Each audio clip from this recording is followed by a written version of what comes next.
ಆ ಉಗ್ರ ರೂಪ ಅಂತಂದರೆ ಕಪ್ಪು ಎಮ್ಮೆಯ ಮೇಲೆ ಕೂತು, ಕಪ್ಪು ಬಣ್ಣ. ಎಂಥ ಕಪ್ಪು ಅಂದರೆ ಕಾಡಿಗೆಯೇ ಒಂದು ಪರ್ವತಾಕಾರವಾಗಿ ರಾಶಿ ಇದ್ದರೆ ಯಾವ ಬಣ್ಣ ಹೇಗೆ ಕಾಣಬೇಕು ಹಾಗೆ ಕಾಡಿಗೆಯ ಪರ್ವತದ ಹಾಗೆ ಕಪ್ಪು ಬಣ್ಣದ ರೂಪ. ಮತ್ತು 32 ಆಯುಧಗಳು, ಭುಜಗಳು, ಅದರಲ್ಲಿ ಥರಥರವಾದ ಆಯುಧಗಳು, ಮಿಂಚಿನಂತೆ ಕಂಗೊಳಿಸಿ ಕಣ್ಣು ಕೋರೈಸುವ ಬೆಳಕಿನ ಆಯುಧಗಳು, ಆಭರಣಗಳು, ಇಂಥ ಒಂದು ಕೋರೆ ದಾಡಿಗಳು, ಭಯಂಕರವಾದ ಕಣ್ಣು, ನಿಮಿರಿ ನಿಂತ ತಲೆಗೂದಲುಗಳು, ಇಂಥ ಒಂದು ಭಯಂಕರವಾದ ಒಂದು ರೂಪ ಇದೆ. ಯಮ ತ್ವಂ ಪ್ರೇತರಾಜೋ ಭವ, ನೀನು ಪ್ರೇತರಾಜನಾಗು ಅಂದರೆ ಮೃತರಾದವರಿಗೆಲ್ಲ ನೋಡ್ಕೊಳ್ಳುವಂಥ ಪ್ರೇತಾಧಿಪತಿ ಅಂತ ಅನಿಸ್ಕೊ ನೀನು ಅಂತ ಶಾಪ ಕೊಡ್ತಾರೆ. ಚಿತ್ರಗುಪ್ತರು ಅಂತ ಇದ್ದಾರೆ, ಅವರಿಗೆ ಒಂದು ದೊಡ್ಡ ಶಕ್ತಿ ಕೊಟ್ಟಿದ್ದಾರೆ ದೇವರು. ಎಷ್ಟೇ ದೂರದಲ್ಲಿ ಯಾರು ಪಿಸುಗುಟ್ಟಿದ್ರು ಅದು ರೆಕಾರ್ಡ್ ಆಗುತ್ತೆ. ಎಷ್ಟೇ ದೂರದಲ್ಲಿ ಏನು ಘಟನೆ ನಡೆದು ಅವ್ರ ಕಣ್ಣಾರೆ ಅದು ನೋಡುವಂಥ ಶಕ್ತಿ ಅವರಿಗೆ. ದೂರದರ್ಶನ ಚಕ್ಷುಷಃ ದೂರ ಶ್ರವಣ ವಿಜ್ಞಾನ ಅಂತ. ಯಮಲೋಕ ಎಲ್ಲಿದೆ? ಅದು ಸತ್ತ ಮೇಲೆ ಒಂದು ಕೆಲವೇ ಮುಹೂರ್ತದ ಒಳಗೆ ಒಮ್ಮೆ ನೇರವಾಗಿ ಯಮದೇವರ ದರ್ಶನ ಮಾಡಿಸಿ ಕರ್ಕೊಂಬಂದು ಅವನು ಎಲ್ಲಿ ಮರಣ ಹೊಂದಿದ್ದಾನೆ ವಾಪಸ್ ಅಲ್ಲಿ ಬಿಡ್ತಾರೆ. ಈ 10 ದಿವಸದ ಕಾರ್ಯಕ್ರಮಗಳಲ್ಲಿ ಆಗತ್ತಲ್ಲ, ಹೌದು, ಆವಾಗ ಆ 10 ದಿವಸದಲ್ಲಿ ಇವರೇನು ಪಿಂಡ ಪ್ರದಾನಗಳನ್ನೆಲ್ಲ ಮಾಡ್ತಾರೆ. ಅದರಿಂದ ಇನ್ನೊಂದು ಶರೀರ ಹುಟ್ಟುತ್ತೆ ಅವನಿಗೆ. ಅದು ನಮ್ಮ ಕಣ್ಣಿಗೆ ಕಾಣಲ್ಲ, ಒಂದು ಮೊಳದ ಅಷ್ಟು ಗಾತ್ರದ ಒಂದು ಶರೀರ ಹುಟ್ಟುತ್ತೆ. ಪ್ರೇತತ್ವ ಅಂತಂದರೆ ಅವರಿಗೆ ಹಸಿವೆ ಆಗತ್ತೆ, ಆಹಾರ ಪದಾರ್ಥಗಳು ಕಣ್ಣಿಗೆ ಬೇಕಾದಷ್ಟಿದೆ, ತಿಂದು ಹಸಿವೆ ಪರಿಹಾರ ಮಾಡ್ಕೊಳಕ್ಕಾಗಲ್ಲ, ಬಾಯಾರಿಕೆ ಕಾಡ್ತಾ ಇರುತ್ತೆ, ಬೇಕಾದಷ್ಟು ನೀರು ಕಣ್ಣಿಗೆ ಕಾಣ್ತಾ ಇರುತ್ತೆ, ಅದನ್ನು ಕುಡಿದು ಬಾಯಾರಿಕೆ ಇಂಗಿಸ್ಕೊಳಕ್ಕಾಗಲ್ಲ. ಹೀಗೆ ಹಸಿವೆ ಬಾಯಾರಿಕೆಗಳ ಬಾಧೆಯಿಂದ ಅವರು ನರಳ್ತಾ ಇರ್ತಾರೆ. ಮತ್ತು ಯಾವುದೋ ಜನ್ಮದ ಮಕ್ಕಳು ಅವತ್ತು ಶ್ರಾದ್ದ ಮಾಡಿದರೆ ಅದರ ಫಲವಾಗಿ ಇವತ್ತು ನಮಗೆ ಊಟ ಸಿಗುತ್ತೆ ಅನ್ನೋದನ್ನು ವಾಲ್ಮೀಕಿ ರಾಮಾಯಣದ ರಾಮದೇವರೇ ಸ್ವತಃ ಹೇಳ್ತಾರೆ. ಈಗ ಯಮಧರ್ಮರಾಯ ನಾವು ಸತ್ತಾಗ ನಮ್ಮನ್ನ ಬಂದು ಕರ್ಕೊಂಡು ಹೋಗ್ತಾರೆ ಅಂತ ನಮ್ಮೆಲ್ಲರ ಕಲ್ಪನೆ. ನಾವೆಲ್ಲರೂ ಸತ್ತಾಗ ಯಮಧರ್ಮರಾಯನೇ ಬಂದು ಕರ್ಕೊಂಡು ಹೋಗೋದಾ? ನಮಸ್ಕಾರ, ನಾನು ಹಂಸ. ನೀವು ನೋಡ್ತಿದ್ದೀರಾ ಹಂಸ ವಸಿಷ್ಠ ಯೂಟ್ಯೂಬ್ ಚಾನೆಲ್. ಇದು ಹಾರ್ಟಿ ವಿತ್ ಹಂಸ.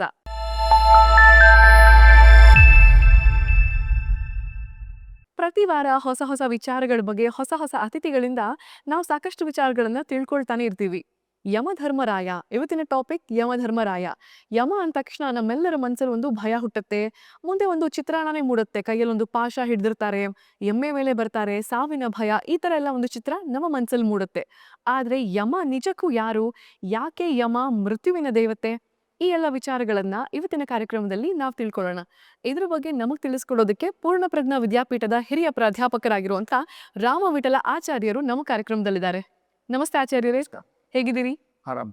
ಮತ್ತೊಮ್ಮೆ ಕಾರ್ಯಕ್ರಮಕ್ಕೆ ಬಂದಿದ್ದಕ್ಕೆ ಸ್ವಾಗತ. ತಮಗೆ ಧನ್ಯವಾದಗಳು. ನಿಮ್ಮ ಶ್ರೋತೃಗಳ ಜೊತೆಯಲ್ಲಿ, ನಿಮ್ಮ ಪ್ರೇಕ್ಷಕರ ಜೊತೆಯಲ್ಲಿ ಭಾಗವಹಿಸೋದಕ್ಕೆ ಒಂದು ಒಳ್ಳೆಯ ಅವಕಾಶ.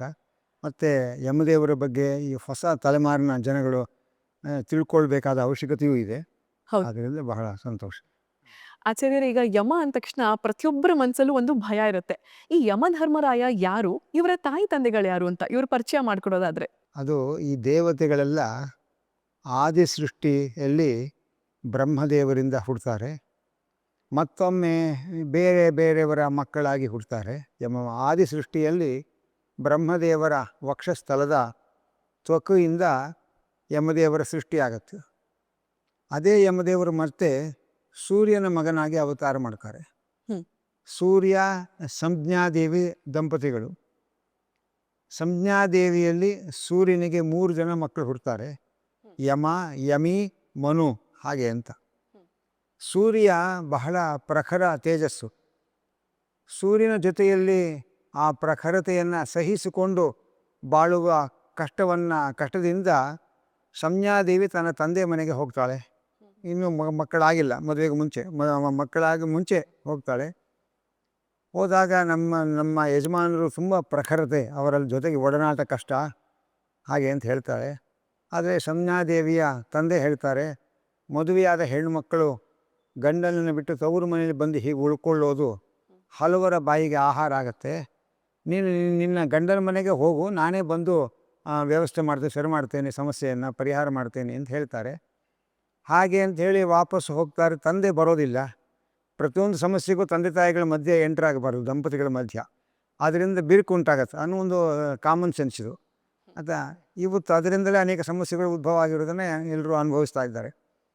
ಆದರೆ ಅಷ್ಟರಲ್ಲಿ ಸಂಜ್ಞಾದೇವಿಯ ಮೇಲೆ ಸೂರ್ಯನಿಗೆ ಅಪಾರವಾದ ಪ್ರೀತಿ ಇರುತ್ತೆ. ಹಾಗಾಗಿ 3 ಮಕ್ಕಳ ತಂದೆಯಾಗ್ತಾನೆ ಸೂರ್ಯ. ಅಲ್ಲೇ ಯಮ, ಯಮಿ, ಮನು ಅಂತ 3 ಜನ ಮಕ್ಕಳು ಹುಡ್ತಾರೆ. ಆ ನಂತರ ತಂದೆಯೂ ಬರಲಿಲ್ಲ, ನನಗೂ ಇಲ್ಲಿ ಈ ಪ್ರಕೃತಿ ಸಹಿಸ್ಕೊಂಡಿರೋದು ಕಷ್ಟ ಆಗ್ತಾ ಇದೆ ಅಂಥೇಳಿ ಸಂಜ್ಞಾದೇವಿ ಛಾಯಾದೇವಿಯಿಂದ ತನ್ನ ಹಾಗೇ ಇರತಕ್ಕಂತಹ ಮತ್ತೊಂದು ಹೆಣ್ಣನ್ನು ಸೃಷ್ಟಿ ಮಾಡಿ, ಸಂಜ್ಞಾದೇವಿ ಅಲ್ಲ ಅನ್ನೋದು ಗೊತ್ತಾಗಬಾರ್ದು, ಹಾಗೆ ನೀನು ನನ್ನ ಯಜಮಾನರ ಜೊತೆಯಲ್ಲಿರು ನೀನು ಹಾಗೆ ಅಂತೇಳಿ ಆ ಛಾಯಾದೇವಿಯನ್ನು ವ್ಯವಸ್ಥೆ ಮಾಡಿ ಆ ಸಂಜ್ಞಾದೇವಿ ಹೊರಟೋಗ್ತಾಳೆ. ಎಲ್ಲಿಗೆ ಹೋಗ್ತಾಳೆ? ಮತ್ತೆ ತವ್ರ ಮನೆಗೆ ಹೋಗಿ ಕೂತ್ಕೊಳ್ಳಲ್ಲ, ಉತ್ತರ ಕುರು ದೇಶಕ್ಕೆ ಹೋಗ್ತಾಳೆ. ಹೋಗುವಾಗ ಹೆಣ್ಣಿನ ರೂಪದಲ್ಲೇ ಇದ್ದರೆ ತನ್ನನ್ನು ರಕ್ಷಣೆ ಮಾಡಿಕೊಳ್ಳೋದು ಕಷ್ಟ ಆಗತ್ತೆ ಅಂಥೇಳಿ ಹೆಣ್ಣು ಕುದುರೆಯ ರೂಪ ತಾಳಿ ಉತ್ತರ ಕುರು ದೇಶದಲ್ಲಿ ಇರ್ತಾಳೆ. ಆಗ ಈ ಹೆಂಡತಿ ಬದಲಾವಣೆ ಆಗಿರೋದು ಸೂರ್ಯನ ಗಮನಕ್ಕೆ ಬರಲ್ಲ. ಛಾಯಾದೇವಿಯಲ್ಲೂ 3 ಜನ ಮಕ್ಕಳಾಗ್ತಾರೆ. ಅಲ್ಲೇ ಶನೈಶ್ಚರ, ಮನು, ತಪತಿ ಅಂಥೇಳಿ 3 ಜನ ಮಕ್ಕಳಾಗ್ತಾರೆ. ಯಾವಾಗ ಛಾಯಾದೇವಿಗೆ ಮಕ್ಕಳಾಯಿತು, ಅವಳಿಗೆ ಸಂಜ್ಞಾದೇವಿಯ ಮಕ್ಕಳ ಮೇಲೆ ಅಭಿಮಾನ ಕಡಿಮೆಯಾಗಿ ತನ್ನ ಮಕ್ಕಳ ಮೇಲೆ ಅಭಿಮಾನ ಹೆಚ್ಚಾಯಿತು. ಹಾಗಾಗಿ ಮಲತಾಯಿ ಧೋರಣೆ ಶುರು ಮಾಡ್ತಾಳೆ. ಇದನ್ನು ಯಮದೇವರು ಗಮನಿಸ್ತಾರೆ. ಅಂದರೆ ತಾಯಿ ಬದಲಾವಣೆ ಆಗಿರೋ ಗೊತ್ತಿಲ್ಲ, ಆದರೆ ಆ ಮಕ್ಕಳ ಬಗ್ಗೆ ತೋರಿಸೋ ಅನುಕಂಪ, ಕನಿಕರ ಅಥವಾ ಪ್ರೀತಿ ನಮ್ಮ ಮೇಲೆ ತೋರಿಸ್ತಾ ಇಲ್ಲ, ಏನೋ ಆ ಅಮ್ಮನ ನಡವಳಿಕೆ ಒಳಗೆ ಈ ಪಕ್ಷಪಾತದ ಧೋರಣೆ ಕಾಣ್ತಾ ಇದೆ ಅಂತ ಗುರುತಿಸಿ ಅಪ್ಪನಿಗೆ ದೂರು ಕೊಡ್ತಾರೆ. ಆಗ ಸೂರ್ಯ ಆ ಸಂಜ್ಞಾದೇವಿ ಅಂತಲೇ ತಿಳ್ಕೊಂಡು ಛಾಯಾದೇವಿನ ಗದರಿಸ್ತಾನೆ, ಹಾಗೆಲ್ಲ ಪಕ್ಷಪಾತ ಮಾಡಬಾರ್ದು, ಎಲ್ಲ ಮಕ್ಕಳನ್ನ ಒಂದೇ ರೀತಿ ನೋಡ್ಕೋಬೇಕು ನೀನು ಹಾಗೆ ಅಂತ. ಈ ಛಾಯಾದೇವಿ ಸಂಜ್ಞಾದೇವಿ ತನ್ನನ್ನು ಬಿಟ್ಟು ಹೋಗುವಾಗ ಒಂದು ಮಾತು ಹೇಳಿರ್ತಾಳೆ, ನಿಮ್ಮ ಯಜಮಾನರು ಎಲ್ಲಿ ತನಕ ನನ್ನನ್ನು ಗದರಿಸೋದು ಅಂಥದ್ದೆಲ್ಲ ಮಾಡಲ್ಲ, ಅಲ್ಲಿ ತನಕ ನಾನು ಸಂಜ್ಞಾದೇವಿ ಅಲ್ಲ ಅನ್ನೋದನ್ನು ತಿಳಿಸಲ್ಲ. ಆ ಸಂಜ್ಞಾದೇವಿ ಬದಲಾಗಿ ಇರ್ಬೇಕಾದ್ರೆ ಅವ್ರ ಕೈಲಿ ದಂಡಿಸ್ಕೊಳ್ಬೇಕು ನಾನು ಅಂತ ಅವಳ ಯೋಚನೆ. ಯಾವಾಗ ಸೂರ್ಯ ಇದನ್ನು ನೋಡಿ ಗದರಿ ಬುದ್ಧಿ ಹೇಳ್ದ, 2 ಸರಿ ಬುದ್ಧಿ ಹೇಳಿದ್ರು ಅವಳ ನಡವಳಿಕೆ ಅವಳ ಬದಲಾವಣೆ ಆಗಲಿಲ್ಲ. ಆಗ ನಿಮ್ಮ ಕೈಯಲ್ಲಿ ಬೈಸ್ಕೊಳ್ಳಿಕ್ಕೆ ಹೊಡೆಸ್ಕೊಳ್ಳೋಕೆ ನಾನೇನು ಸಂಜ್ಞಾದೇವಿ ಅಲ್ಲ ಅಂಬಿಡ್ತಾರೆ ಛಾಯಾ. ಆಗ ಈ ಸೂರ್ಯನೇ ಶಾಖ ಕೊಟ್ಟರೆ ಅವನಿಗೆ ಶಾಕ್ ಕೊಡ್ತಾ ಇದ್ದಾಳೆ ಛಾಯಾದೇವಿ, ಹೀಗಾಗತ್ತೆ. ಆಮೇಲೆ ಅವರಿಗೆ ಯಮನ ಮೇಲೆ ಸಿಟ್ಟು ಬರ್ತದೆ ಛಾಯಾದೇವಿಗೆ. ಸಿಟ್ಟು ಬಂದು ನನ್ನ ಮೇಲೆ ಸೂರ್ಯನಿಗೆ ದೂರ ಹೇಳಿ ನನ್ನನ್ನು ಬಯಸಿಯ ನೀವನು ಅಂತ ಹೇಳಿ, ಯಮ ತ್ವಂ ಪ್ರೇತರಾಜೋ ಭವ, ನೀನು ಪ್ರೇತರಾಜನಾಗು, ಅಂದರೆ ಮೃತರಾದವರಿಗೆಲ್ಲ ನೋಡ್ಕೊಳ್ಳುವಂಥ ಪ್ರೇತಾಧಿಪತಿ ಅಂತ ಅನ್ನಿಸ್ಕೊ ನೀನು ಅಂತ ಶಾಪ ಕೊಡ್ತಾಳೆ. ಆ ಯಮಿ ಅಂತ ಯಮನ ತಂಗಿ, ನೀನು ಯಮುನಾ ಎಂಬ ನದಿಯಾಗಿ ಹರಿ ಅಂತ ಶಾಪ ಕೊಡ್ತಾಳೆ. ಸೂರ್ಯನಿಗೆ ಸಿಟ್ಟು ಬರುತ್ತೆ. ಆವಾಗ ಛಾಯಾದೇವಿಯ ಮಗ ಶನಿ, ನೀನು ಅತ್ಯಂತ ಮಂದ ಗಮನ ಉಳ್ಳಂಥವನಾಗು, ಎಲ್ಲರ ಕೈಯಿಂದ ಕ್ರೂರಗ್ರಹ ಅಂತ ಅನ್ನಿಸ್ಕೊ ನೀನು ಅಂಥೇಳಿ ಆ ಸೂರ್ಯ ಛಾಯಾದೇವಿಯ ಮಗನಿಗೆ ಶಾಪ ಕೊಡ್ತಾರೆ. ತಪತಿ ಎಂದು ಮಗಳಿರ್ತಾಳೆ, ಆ ತಪತಿ ಅನ್ನೋ ನದಿಯಾಗಿ ಹರಿದುಕೊಂಡು ಹೋಗು ನೀನು ಶಾಪ ಕೊಡ್ತಾರೆ. ಹೀಗೆ ಆ ಅಮ್ಮ ಇವ್ರ ಮಕ್ಕಳಿಗೆ, ಈ ಅಪ್ಪ ಅವ್ರ ಮಕ್ಕಳಿಗೆ ಶಾಪ ಕೊಟ್ಕೋತಾರೆ. ಇದೆಲ್ಲ ಏನು ಅಂತಂದರೆ ಅಲ್ಲ ನಮ್ಮ ಸಂಸಾರದ ಹಾಗೆ ಆಯ್ತಲ್ಲ, ದೇವತೆಗಳ ರಗಳಿಗಳು ಹಾಗಾಯ್ತು ನಮಗೆ ಅನಿಸ್ಬಹುದು. ಅದು ಹಾಗಲ್ಲ, ಆಯಾಯ ದೇವತೆಗಳು ಅವರವರು ಅನುಭವಿಸಬೇಕಾದ ಒಂದು ಪ್ರಾರಬ್ಧ ಕರ್ಮ ಇರುತ್ತೆ. ಅದಕ್ಕೆ ಈ ಕಥೆಗಳೆಲ್ಲ ಒಂದು ಪೋಷಣೆ ಅಷ್ಟೇ, ಪೀಠಿಕೆ ಅಷ್ಟೇ. ಪ್ರಾರಬ್ಧ ಕರ್ಮ ಮನುಷ್ಯರಿಗೆ ಮಾತ್ರ ಅಲ್ಲ, ಲಕ್ಷ್ಮೀನಾರಾಯಣರಿಗೆ ಇಬ್ಬರಿಗೆ ಬಿಟ್ಟು ಎಲ್ಲ ದೇವತೆಗಳಿಗೂ ಅವರವರ ಸಾಧನೆಯ ಪ್ರಾರಬ್ಧ ಕರ್ಮಗಳು ಇರುತ್ತೆ. ಅದು ಕೆಲವು ಪುಣ್ಯಗಳನ್ನು ಸಂಪಾದನೆ ಮಾಡಿರ್ತಾರೆ, ಎಲ್ಲೋ ನಡುವೆ ಸ್ವಲ್ಪ ಅಜಾಗರೂಕತೆ ಇದ್ದಾಗ ಪಾಪಗಳು ಆಗಿರುತ್ತೆ, ಅಧರ್ಮವೂ ಆಗಿರುತ್ತೆ. ಹಾಗಾಗಿ ಆ ಪ್ರಾರಬ್ಧ ಕರ್ಮದ ಪ್ರಭಾವವನ್ನು ಅನುಸರಿಸಬೇಕಾಗಿದ್ದರೆ ಯಮದೇವರು ಪ್ರೇತಾಧಿಪತಿಯಾಗಬೇಕು ಅಂತ ಭಗವಂತನ ಸಂಕಲ್ಪ, ಶನೈಶ್ಚರ ಅವನು ಬಹಳ ಮಂದ ಗಮನ ಉಳ್ಳವನಾಗಬೇಕು ಅಂತ ಭಗವಂತನ ಸಂಕಲ್ಪ. ಅದಕ್ಕೆ ಹೊರಗಡೆಯ ಘಟನೆಗಳು ಕಾರಣ ಅಷ್ಟೇ ಹೊರತು ಅದು ದೇವರ ಸಂಕಲ್ಪದಂತೆ ಇದೆಲ್ಲ ನಡ್ಕೊಂಡು ಹೋಗೋದು ಅನ್ನೋದು ಮುಖ್ಯವಾದ ಅಂಶ. ಹೀಗೆ ಯಮದೇವರು ಸಂಜ್ಞಾದೇವಿಯ ಮಗನಾಗಿ ಹುಡ್ತಾರೆ. ಅನಂತರ ಸೂರ್ಯ ಸಂಜ್ಞಾದೇವಿಯನ್ನು ಹುಡುಕಿಕೊಂಡು ಹೋಗ್ತಾರೆ. ಅವನು ಕುದುರೆಯಾಗಿರುವ ಸಂಗತಿ ಗೊತ್ತಾಯಿತು. ತಾನು ಗಂಡು ಕುದುರೆಯಾಗಿ ಆ ಉತ್ತರ ಪೂರ್ವ ದೇಶಕ್ಕೆ ಹೋಗಿ ಆ ಹೆಣ್ಣು ಕುದುರೆಯ ರೂಪದಲ್ಲಿದ್ದ ಸಂಜ್ಞಾದೇವಿಯನ್ನು ಸೇರ್ತಾನೆ. ಆಗ ಸಂಜ್ಞಾದೇವಿಯಿಂದ ಹೆಣ್ಣು ಕುದುರೆಯ ರೂಪದ ಸಂಜ್ಞಾದೇವಿಯಿಂದ ಹುಟ್ಟಿದ ಮಕ್ಕಳೇ ಅಶ್ವಿನಿ ದೇವತೆಗಳು ಅಂತ. ಅದು ತಾಯಿ ಅಶ್ವಿನಿ ಅಂದರೆ ಹೆಣ್ಣು ಕುದುರೆಯ ರೂಪ ತಾಳದವಳು, ಅಲ್ಲಿಂದ ಹುಟ್ಟಿದವರಾದ್ರಿಂದ ಅವರಿಗೆ ಅಶ್ವಿನಿ ದೇವತೆಗಳು ಅಂತ ಆಯಿತು. ಹೀಗೆ ಯಮದೇವರು ಮೊಟ್ಟ ಮೊದಲು ಬ್ರಹ್ಮದೇವರ ಎದೆಯ ಚೊಕಿನಿಂದ ಅವರು ಸೃಷ್ಟಿಯಾಗತ್ತೆ. ಆಮೇಲೆ ಸೂರ್ಯ ಸಂಜ್ಞಾದೇವರ ಮಗನಾಗಿ ಯಮದೇವರು ಹುಡ್ತಾರೆ. ಅದಕ್ಕೆ ಇನ್ನೊಂದು ರೂಪದಿಂದ ಹುಡ್ತಾರೆ ಅವರು. ಅಂದರೆ ಬ್ರಹ್ಮದೇವರ ಮುಖದಿಂದ ಜಾಂಬವಂತನಾಗಿ ಹುಡ್ತಾರೆ. ಜಾಂಬವಂತ ಯಮದೇವರ ಅವತಾರ. ಜಾಂಬವಂತನಾಗಿ ಹುಟ್ಟಿದವರು ಆದಿ ಸೃಷ್ಟಿಯಲ್ಲಿ ಹುಟ್ಟಿದವರು ರಾಮಾವತಾರ ಕೃಷ್ಣಾವತಾರದವರೆಗೂ ಜಾಂಬವಂತರು ಇರ್ತಾರೆ. ಅದು ಅದಕ್ಕೆ ಅದು ತುಂಬ ವಯಸ್ಸಾಗಿ ಹಿರಿಯರು ಜಾಂಬವಂತರು ಅಂತ ಅಂತಾರೆ. ಯಾಕೆ ಅಂದರೆ ಆ 2 ಅವತಾರಗಳ ತನಕ ಜಾಂಬವಂತರಾಗಿ ಇದ್ದವರು ಅವರು. ರಾಮಾಯಣದಲ್ಲೂ ಜಾಂಬವಂತರ ಪಾತ್ರ ಇದೆ. ಕೃಷ್ಣಾವತಾರದಲ್ಲಂತೂ ಕೃಷ್ಣನಿಗೆ ಜಾಂಬವತಿಯನ್ನು ಕೊಟ್ಟು ವಿವಾಹ ಮಾಡಿ ಕೃಷ್ಣನಿಗೆ ಮಾವ ಆಗಿದ್ದಾರೆ ಅವರು. ಹಾಗಾಗಿ ಯಮದೇವರಿಗೂ ಕೂಡ 2 ರೂಪ, ಯಮ ಧರ್ಮ ಅಂತ. ಧರ್ಮ ಅಂತ ಯಾಕೆ ರೂಪ ಅಂದರೆ ಧರ್ಮವನ್ನು ರಕ್ಷಣೆ ಮಾಡುವ ರೂಪಕ್ಕೆ ಧರ್ಮ ಅಂತ ಹೆಸರು. ಪಾಪಿಗಳನ್ನು ನಿಯಂತ್ರಣ ಮಾಡ್ತಾರೆ, ದಂಡ ವಿಧಿಸ್ತಾರೆ, ಅದಕ್ಕೆ ಅವರ ಯಮನ ಮಾಡೋದ್ರಿಂದ ಯಮ ಅಂತ ಹೆಸರು. ಹಾಗಾಗಿ ಯಮ ಧರ್ಮ ಅಂತ. ಧರ್ಮ ಅದೇ ಅದು ಧರ್ಮದ ರಕ್ಷಣೆಗೆ ಇರತಕ್ಕ ಒಂದು ರೂಪ, ಸೌಮ್ಯವಾದ ದೇವತಾ ರೂಪ, ಅದು ಧರ್ಮ ಅಂತ ಅನಿಸ್ಕೊಡುತ್ತೆ. ಪಾಪಿಗಳನ್ನು ನಿಯಂತ್ರಿಸಿ ಅವರಿಗೆ ಶಿಕ್ಷೆಗಳನ್ನು ಕೊಡ್ತಕ್ಕಂಥ ಒಂದು ರೂಪಕ್ಕೆ ಅದು ಯಮನ, ಅದು ನಿಯಮನ ಮಾಡೋದ್ರಿಂದ ಅದಕ್ಕೆ ಯಮ ಅಂತ ಹೆಸರಾಯಿತು. ಹೀಗೆ ಯಮದೇವರ ಆರಂಭದ ಸೃಷ್ಟಿಯ ಕಥೆ. ಆ ಜಾಂಬವಂತರಾಗಿ ದೀರ್ಘಕಾಲ ಇರ್ತಾರೆ. ರಾಮದೇವರ ವನವಾಸದ ಅವಧಿಯಲ್ಲಿ, ಆ ರಾವಣರ ಯುದ್ಧದ ಸಂದರ್ಭಗಳಲ್ಲಿ, ಆ ಎಲ್ಲ ಸಂದರ್ಭಗಳಲ್ಲೂ ಜಾಂಬವಂತರು ರಾಮದೇವರ ಸೇವೆ ಮಾಡಿದ್ದಾರೆ ಸ್ವರೂಪವಾಗಿ. ಹೌದು, ಸೇವೆ ಮಾಡಿದ್ದಾರೆ. ಜಾಂಬವಂತ ಅನ್ನುವ ಅವತಾರ ರೂಪದಿಂದ ಸೇವೆ ಮಾಡಿದ್ದಾರೆ. ಮತ್ತು ಯಮನಾಗಿ ದೇವರ ವ್ಯವಸ್ಥೆಯಂತೆ ಪಾಪಿಗಳಿಗೆ ಶಿಕ್ಷೆ ಕೊಡುವಂತಹ ಯಮಲೋಕದಲ್ಲಿ ಇದ್ದು ಅದನ್ನು ನಡೆಸ್ತಾರೆ. ಹೇಗೆ ಒಂದು ರಾಜ್ಯ ಅಂತಂದಾಗ ಅದಕ್ಕೊಂದು ಗೃಹ ಇಲಾಖೆ ಅಂತ ಇರುತ್ತೆ ನೋಡಿ. ಹಾಗಾಗಿ ಅಪರಾಧಿಗಳನ್ನು ದಂಡಿಸೋದು ಅದೆಲ್ಲ ಒಂದು ಇಲಾಖೆ ಇರುತ್ತೆ. ಹಾಗೆ ಭಗವಂತನ ಸರ್ಕಾರದಲ್ಲೂ ಒಂದು ಇಲಾಖೆ, ಅದನ್ನೇ ಯಮದೇವರಿಗೆ ಜವಾಬ್ದಾರಿ ಕೊಟ್ಟಿದ್ದಾರೆ. ಆ ಯಮದೇವರಿಗೆ ಕೈ ಕೆಳಗಡೆ ಚಿತ್ರಗುಪ್ತರು ಅಂತ ಇರ್ತಾರೆ. ಅವ್ರ ಕೈ ಕೆಳಗಡೆ ಇನ್ನೂ ಕೆಲವು ದೇವತೆಗಳಿರ್ತಾರೆ. ಅವರೆಲ್ಲ ಯಮದೇವರಿಗೆ ನಾವು ಮಾಡುವ ಪಾಪ ಪುಣ್ಯಗಳ ಮಾಹಿತಿಯನ್ನು ಕೊಡ್ತಾರೆ. ಮತ್ತು ಅಷ್ಟೇ ಅಲ್ಲ, ಯಮದೇವರು ನಮ್ಮ ಹೃದಯದಲ್ಲೇ ಇದ್ದಾರೆ ಅಂತ ಹೇಳ್ತಾರೆ. ಅವರು ನಮ್ಮ ದೇಹದಲ್ಲಿ 10 ಜನ ದೇವತೆಗಳಿದ್ದಾರೆ. ಇವತ್ತೇನು CCTV ಅಂತ ಹಾಕಿ ನೀವು ಬಿಗ್ ಬಾಸ್ ಮನೆ ಒಳಗೆ ಗುಟ್ಟಾಗಿ ಮಾತಾಡೋದು ಕೇಳಿಸುತ್ತೆ.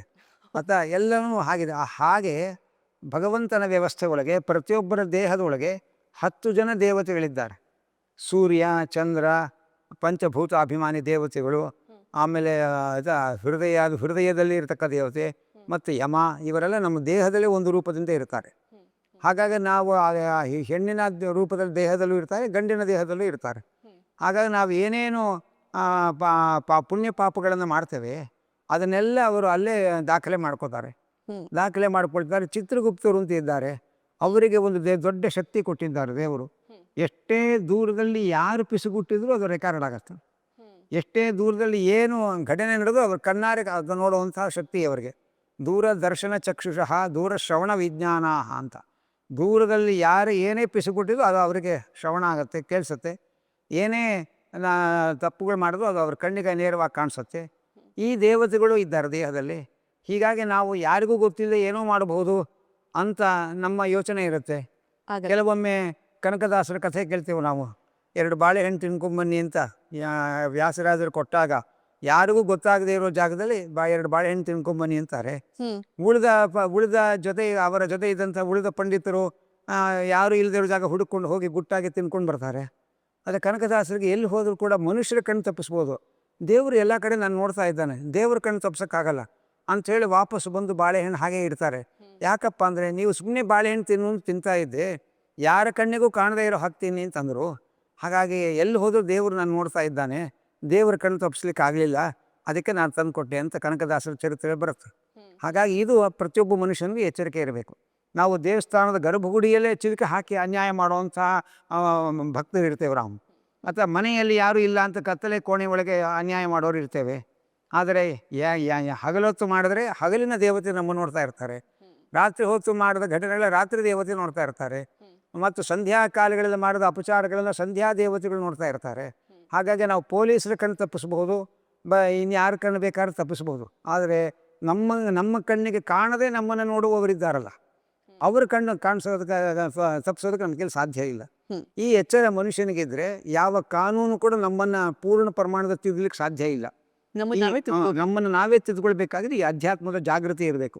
ನಮ್ಮನ್ನು ಇಷ್ಟು ಜನ ದೇವತೆಗಳು ಕಣ್ಣಾರೆ ನೋಡ್ತಾ ಇದ್ದಾರೆ, ಭಗವಂತನ ಕಣ್ಣು ತಪ್ಪಿಸೋಕ್ಕೆ ನಾವು ಸಾಧ್ಯ ಇಲ್ಲ ಅನ್ನೋವಂಥ ಎಚ್ಚರ ನಮ್ಮಲ್ಲಿದ್ದರೆ ನಮ್ಮನ್ನು ನಾವೇ ಬದಲಾಯಿಸ್ಕೊಳ್ಳೋಕೆ ಸಾಧ್ಯ, ನಮ್ಮ ತಪ್ಪುಗಳನ್ನು ನಾವೇ ತಿದ್ಕೊಳ್ಳೋಕೆ ಸಾಧ್ಯ ಅನ್ನುವುದನ್ನು ಹೇಳ್ತಾರೆ. ಆದರೂ ತಿಳಿಯದೆ ಅನೇಕ ಪಾಪಗಳನ್ನು ಮನುಷ್ಯನ ದೌರ್ಬಲ್ಯಗಳಿಂದ ನಾವು ಮಾಡ್ತೇವೆ. ಈಗ ಯಮಧರ್ಮರಾಯ ಅಂದ ತಕ್ಷಣ ಎಮ್ಮೆ ಮೇಲೆ ಕೂತು ಬರ್ತಾರೆ, ಕಿರೀಟ ಧರಿಸಿರ್ತಾರೆ, ಕೈಯಲ್ಲಿ ಪಾಶ ಇರುತ್ತೆ, ಆಮೇಲೆ ಒಂಥರ ಒಂದು ಕಪ್ಪು ಚಿತ್ರಣ ನಮ್ಮ ಕಣ್ಮುಂದೆ ಬರುತ್ತೆ. ಯಾಕೆ ಈ ಥರ ಅಂತ? ಅದಕ್ಕೆ ಆ ಯಮದೇವರ ಉಗ್ರ ರೂಪ, ಶಾಂತ ರೂಪ ಅಂತ 2 ರೂಪಗಳನ್ನು ಹೇಳ್ತಾರೆ. ಗರುಡ ಪುರಾಣದಲ್ಲಿ ಅದನ್ನು ಚಿತ್ರಣ ಮಾಡ್ತಾರೆ.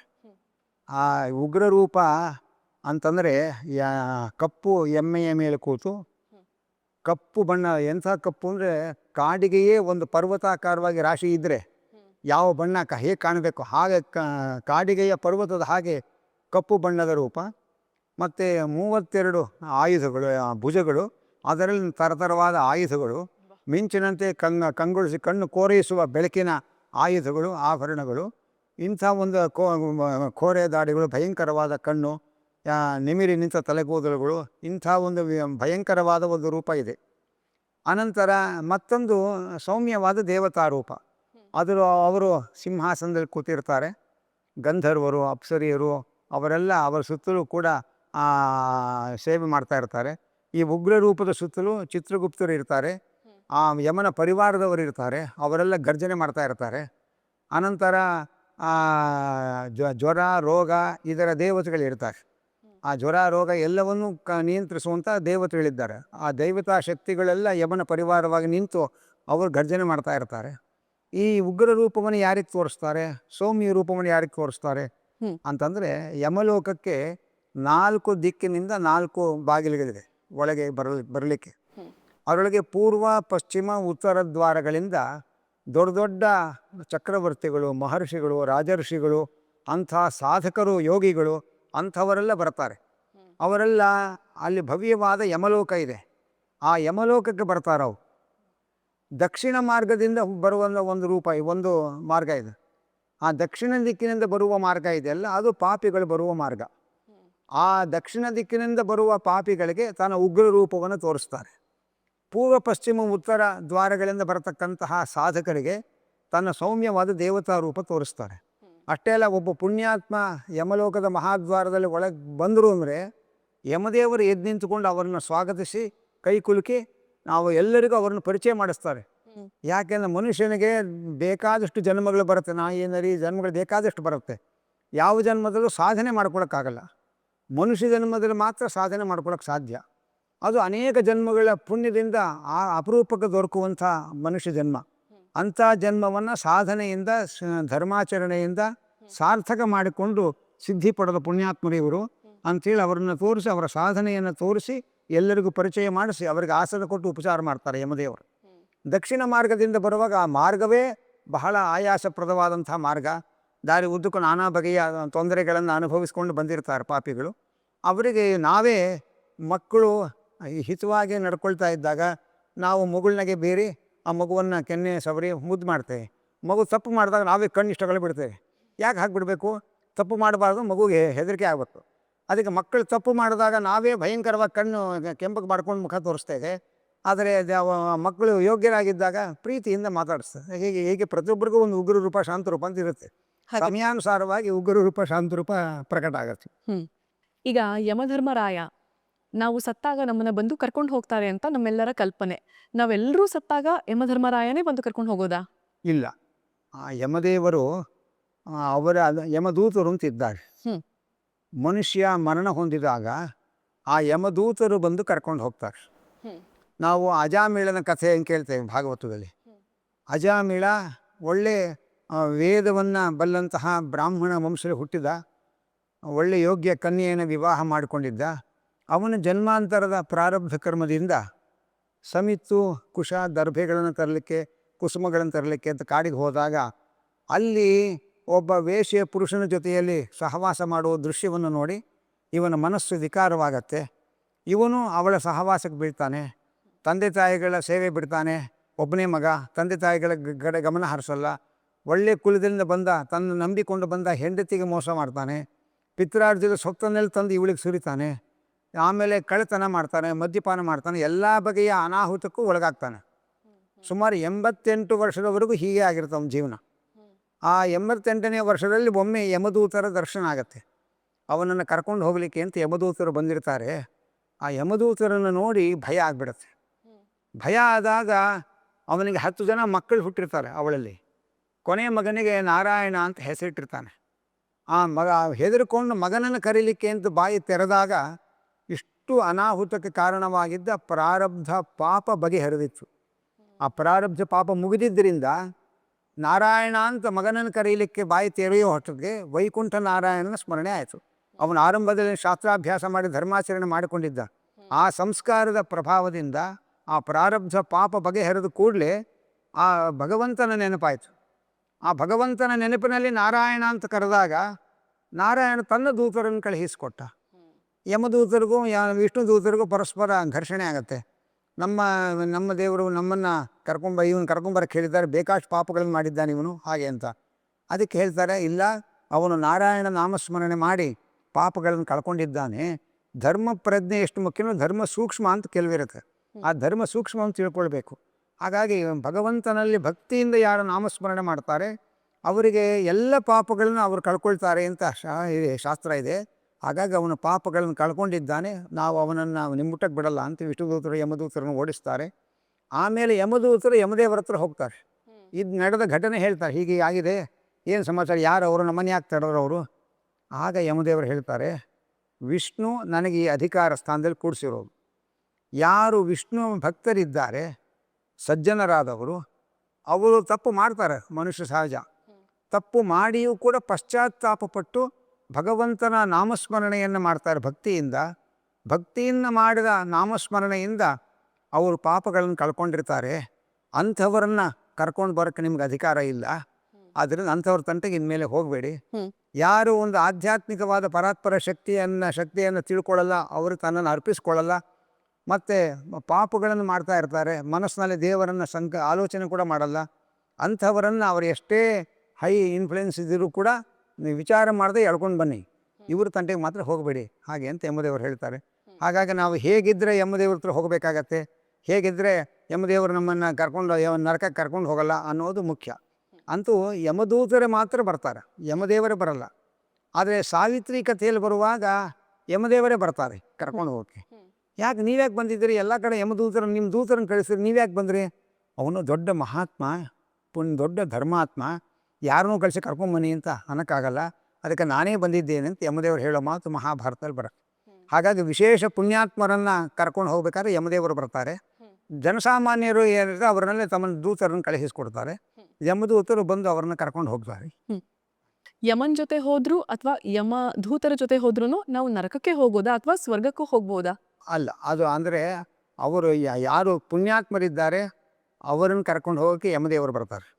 ಯಮದೇವರು ಅವರ ಸಾಧನೆಗೆ ಯೋಗ್ಯವಾದಂತಹ ಸದ್ಗತಿಯನ್ನು ಕೊಡ್ತಾರೆ. ಪಾಪಿಗಳು ಯಾರಿರ್ತಾರೆ ಅವರನ್ನು ಯಮದೂತರು ಕರ್ಕೊಂಡು ಹೋಗ್ತಾರೆ. ಅವರು ಕರ್ಕೊಂಡು ಹೋಗುವಾಗ ಭೀಕರವಾದ ಯಮ ಮಾರ್ಗದಲ್ಲಿ ಕರ್ಕೊಂಡು ಹೋಗ್ತಾರೆ. ಅದು ಸತ್ತ ಮೇಲೆ ಒಂದು ಕೆಲವೇ ಮುಹೂರ್ತದ ಒಳಗೆ ಒಮ್ಮೆ ನೇರವಾಗಿ ಯಮದೇವರು ದರ್ಶನ ಮಾಡಿಸಿ ಕರ್ಕೊಂಬಂದು ಅವನು ಎಲ್ಲಿ ಮರಣ ಹೊಂದಿದ್ದಾನೆ ವಾಪಸ್ ಅಲ್ಲಿ ಬಿಡ್ತಾರೆ. ಈ 10 ದಿವಸದ ಕಾರ್ಯಕ್ರಮಗಳೆಲ್ಲ ಆಗತ್ತಲ್ಲ, ಹೌದು, ಆವಾಗ ಆ 10 ದಿವಸದಲ್ಲಿ ಇವರೇನು ಪಿಂಡ ಪ್ರದಾನಗಳನ್ನೆಲ್ಲ ಮಾಡ್ತಾರೆ. ಅದರಿಂದ ಇನ್ನೊಂದು ಶರೀರ ಹುಟ್ಟುತ್ತೆ ಅವನಿಗೆ. ಅದು ನಮ್ಮ ಕಣ್ಣಿಗೆ ಕಾಣಲ್ಲ, ಒಂದು ಮೊಳದ ಅಷ್ಟು ಗಾತ್ರದ ಒಂದು ಶರೀರ ಹುಟ್ಟುತ್ತೆ. ಆ 10ನೇ ದಿವಸ ಆಗಿ ಧರ್ಮೋದಕ ಎಲ್ಲ ಕೊಟ್ಟು ವಿಸರ್ಜನೆ ಮಾಡ್ತಾರೆ. ಆಮೇಲೆ ಸಪಿಂಡೀಕರಣ ಅಂತೆಲ್ಲ ಮಾಡಿ ಮುಗಿಸ್ತಾರೆ. ಆದಮೇಲೆ ಆ ಜೀವ ಮತ್ತೆ ಆ ಯಮಲೋಕಕ್ಕೆ ಹೋಗೋ ದಾರಿಯಲ್ಲಿ ನಿರಂತರವಾಗಿ ಪ್ರಯಾಣ ಮಾಡ್ತಾ ಹೋಗ್ತಾರೆ. ಅದು ಸಾವಿರಾರು ಯೋಜನೆ ಇರತಕ್ಕಂತಹ ದಾರಿ. 1 ವರ್ಷಗಳ ಕಾಲ ಇವರೇನು ಕಾರ್ಯಕ್ರಮ ಮಾಡ್ತಾ ಇರ್ತಾರೆ, ತಿಂಗಳಿಗೆ ಶ್ರಾದ್ದಗಳು ಮಾಡ್ತಾ ಇರ್ತಾರೆ. ಹಾಗೆ ಆ 1 ವರ್ಷದವರೆಗೆ ಅವರು ಆ ಯಮಲೋಕದ ಮಾರ್ಗದಲ್ಲಿ ಸಂಚಾರ ಮಾಡ್ತಾ ಇರ್ತಾರೆ. ಒಟ್ಟು 16 ಶ್ರಾದ್ದವನ್ನು ಮಾಡ್ತಾರೆ 1 ವರ್ಷದೊಳಗೆ. ಆಗ 16 ಪಟ್ಟಣಗಳಿದೆ ಆ ಯಮಲೋಕಕ್ಕೆ ಹೋಗೋ ದಾರಿಯಲ್ಲಿ. ದಕ್ಷಿಣದ ಮಾರ್ಗದ ಪರಿಚಯ ಇದು. ಆ 16 ಒಂದೊಂದು ಮಾಸಿಕ ಆದಾಗ ಒಂದೊಂದು ಪಟ್ಟಣದಲ್ಲಿರ್ತಾರೆ. ಇಲ್ಲಿ ಏನು ಇವರು ಮಕ್ಕಳು ಪಿಂಡ ಪ್ರದಾನಾದಿಗಳನ್ನು ಮಾಡ್ತಾರೆ, ಅದರಿಂದ ಅವರನ್ನು ಅಲ್ಲಿ ತೃಪ್ತಿಪಡಿಸ್ತಾರೆ. ಕೆಲವ್ರಿಗೆ ಅನಿಸ್ಬೋದು, ನಾವು ಇಲ್ಲೆಲ್ಲೋ ಪಿಂಡ ಪ್ರದಾನ ಮಾಡ್ತೇವೆ, ಅವರು ಎಲ್ಲಿದ್ದಾರೆ ಅಂತ ಅಡ್ರೆಸ್ ಕೂಡ ಗೊತ್ತಿಲ್ಲ ನಮಗೆ, ಅವ್ರು ಹೇಗೆ ತಲುಪೋಕ್ಕೆ ಸಾಧ್ಯ ಅನ್ನುವಂಥ ಪ್ರಶ್ನೆ ಸಹಜವಾಗಿ ಬರುತ್ತೆ. ಈ ಪ್ರಶ್ನೆಯನ್ನು ಹರಿವಂಶದಲ್ಲಿ ಮಾಡ್ತಾರೆ. ಹರಿವಂಶದಲ್ಲಿ ಮಾಡಿಕೊಂಡು ಅದಕ್ಕೆ ಉತ್ತರ ಕೊಡ್ತಾರೆ. ಮಾರ್ಕಂಡೇಯರು ಉತ್ತರ ಕೊಡ್ತಾರೆ. ಅದು ಅರ್ಥ ಆಗ್ಬೇಕಾದ್ರೆ ಒಂದು ಸರಳವಾದ ಉದಾಹರಣೆ ಗಮನಿಸಿದರೆ, ನೀವು ಯಾವುದೋ ಊರಲ್ಲಿ ನಿಮ್ಮ ಮಗ ಇದ್ದಾರೆ ಅಂತ ಇಟ್ಕೊಳ್ಳಿ. ನೀವೊಂದು ಮನೆ ಆರ್ಡ್ರ್ ಮಾಡ್ತೀರಿ. ಮನೆ ಆರ್ಡ್ರ್ ಮಾಡಿದಾಗ ನೀವು ಇಲ್ಲಿ ಯಾವ ನೋಟ್ ಕೊಟ್ಟಿದ್ದೀರಿ ಅದೇ ನೋಟು ಅವ್ರಿಗಂಗೆ ತಲುಪಲ್ಲ, ಆ ಅಮೌಂಟ್ ತಲುಪುತ್ತೆ. ಅವನು ಎಲ್ಲೇ ಇದ್ದರೂ ನೀವು ಅಡ್ರೆಸ್ ಹಾಕಿರ್ತೀರಿ, ಆ ಅಮೌಂಟ್ ತಲುಪತ್ತವ್ರು. ಹಾಗೆ ನಮಗೆ ಮರಣ ಹೊಂದಿದವರು ಎಲ್ಲಿದ್ದಾರೆ ಅಂತ ಗೊತ್ತಿಲ್ಲದೆ ಇರ್ಬೋದು. ಆದರೆ ನಾವು ಈ ಪಿಂಡ ಪ್ರದಾನಾದಿಗಳನ್ನು ಮಾಡಿ ಅನ್ನದಾನ ಮಾಡಿ ನಾವು ಆ ಪಿತೃ ದೇವತೆಗಳನ್ನು ಸಂತೋಷಪಡಿಸೋದು. ಹೆಸರು ಇವ್ರದ್ದು ಹೇಳೋದು, ಅದೇ ಅಡ್ರೆಸ್ ಒಂದು ಲೆಕ್ಕ, ಇವ್ರದ್ದು ಹೆಸರು ಹೇಳೋದು. ಆದರೆ ಆ ಪಿತೃ ದೇವತೆಗಳನ್ನು ಆರಾಧನೆ ಮಾಡ್ತೇವೆ. ಆ ಪಿತೃ ದೇವತೆಗಳಿಗೆ ಅವರು ಎಲ್ಲಿರ್ತಾರೆ ಅಂತ ಗೊತ್ತಿರುತ್ತೆ. ಅವರು ಒಂದು ಪಕ್ಷ ಎಲ್ಲೋ ಪ್ರಾಣಿಗಳಾಗಿ ಹುಟ್ಟಿರ್ಬೋದು, ಅವತ್ತು ಅವರಿಗೆ ಒಳ್ಳೆಯ ಹುಲ್ಲು ಆಹಾರ ಸಿಗೋ ಹಾಗೆ ಮಾಡ್ತಾರೆ. ಇನ್ನೊಂದು ಕಡೆ ಒಂದು ಮನುಷ್ಯರಾಗೆ ಹುಟ್ಟಿರಬಹುದು, ಅಲ್ಲಿ ಆವಾಗ ಅವರಿಗೆ ಬೇಕಾದ ಆಹಾರದ ಏರ್ಪಾಡು ಮಾಡಿ ಅವತ್ತು ತೃಪ್ತಿಗೊಳಿಸ್ತಾರೆ. ಹೀಗೆ 16 ಪುರದಲ್ಲಿ ಅವರು ವಾಸ ಮಾಡ್ತಾರೆ. ಹೋಗ್ಬೇಕಾದ್ರೆ ಅಲ್ಲಲ್ಲಿ ಕೊಟ್ಟ ದಾನಗಳು ಮತ್ತು ಅಲ್ಲಲ್ಲಿ ಕೊಟ್ಟಂತಹ ಶ್ರಾದ್ದಗಳು, ಇದರಿಂದ ಅವರಿಗೆ ಯಮದೂತರು ಅದರ ಫಲವಾಗಿ ಅವರಿಗೆ ತೃಪ್ತಿಪಡಿಸಿ ಅವರನ್ನು ಸಂತೋಷಗೊಳಿಸಿ ಕರ್ಕೊಂಡು ಹೋಗ್ತಾರೆ. ಅಲ್ಲಿ ವಿಶ್ರಾಂತಿ ಪಡೆದು ಕರ್ಕೊಂಡು ಹೋಗ್ತಾರೆ. ಯಮಲೋಕಕ್ಕೆ ಹೋದ ಮೇಲೆ ಧರ್ಮಧ್ವಜ ಅಂತ ಯಮಲೋಕದ ದ್ವಾರಪಾಲಕ, ಅವನು ಯಮದೇವರಿಗೆ ಇಂಟಿಮೇಷನ್ ಕೊಡ್ತಾರೆ, ಹೀಗೆ ಬಂದಿದ್ದಾರೆ ಹಾಗೆ ಅಂತ. ಒಳಗೆ ಕರೆಸ್ತಾರೆ. ಚಿತ್ರಗುಪ್ತರನ್ನು ಕೇಳ್ತಾರೆ. ಯಮದೇವರಿಗೆ ತಮಗೆ ಗೊತ್ತು, ಆದರೆ ಆ ಕೆಲಸಕ್ಕೆ ಚಿತ್ರಗುಪ್ತರನ್ನು ನೇಮಕ ಮಾಡಿರೋದು ಅವರು. ಚಿತ್ರಗುಪ್ತರನ್ನು ಕೇಳ್ತಾರೆ, ಏನು ಮಾಡಿಯಪ್ಪ ಇವ್ರದ್ದು ಪಾಪ ಪುಣ್ಯಗಳ ಗತಿ ಏನು ಹೇಳು ಹಾಗೆ ಅಂತ. ಅವ್ರ ಕೆಳಗಡೆ ಶ್ರವಣ ದೇವತೆಗಳು ಅಂತ ಇರ್ತಾರೆ. ಅವರು ಬ್ರಹ್ಮದೇವರ ಮಕ್ಕಳು 12 ಜನ ಶ್ರವಣ ದೇವತೆಗಳು ಅಂತ.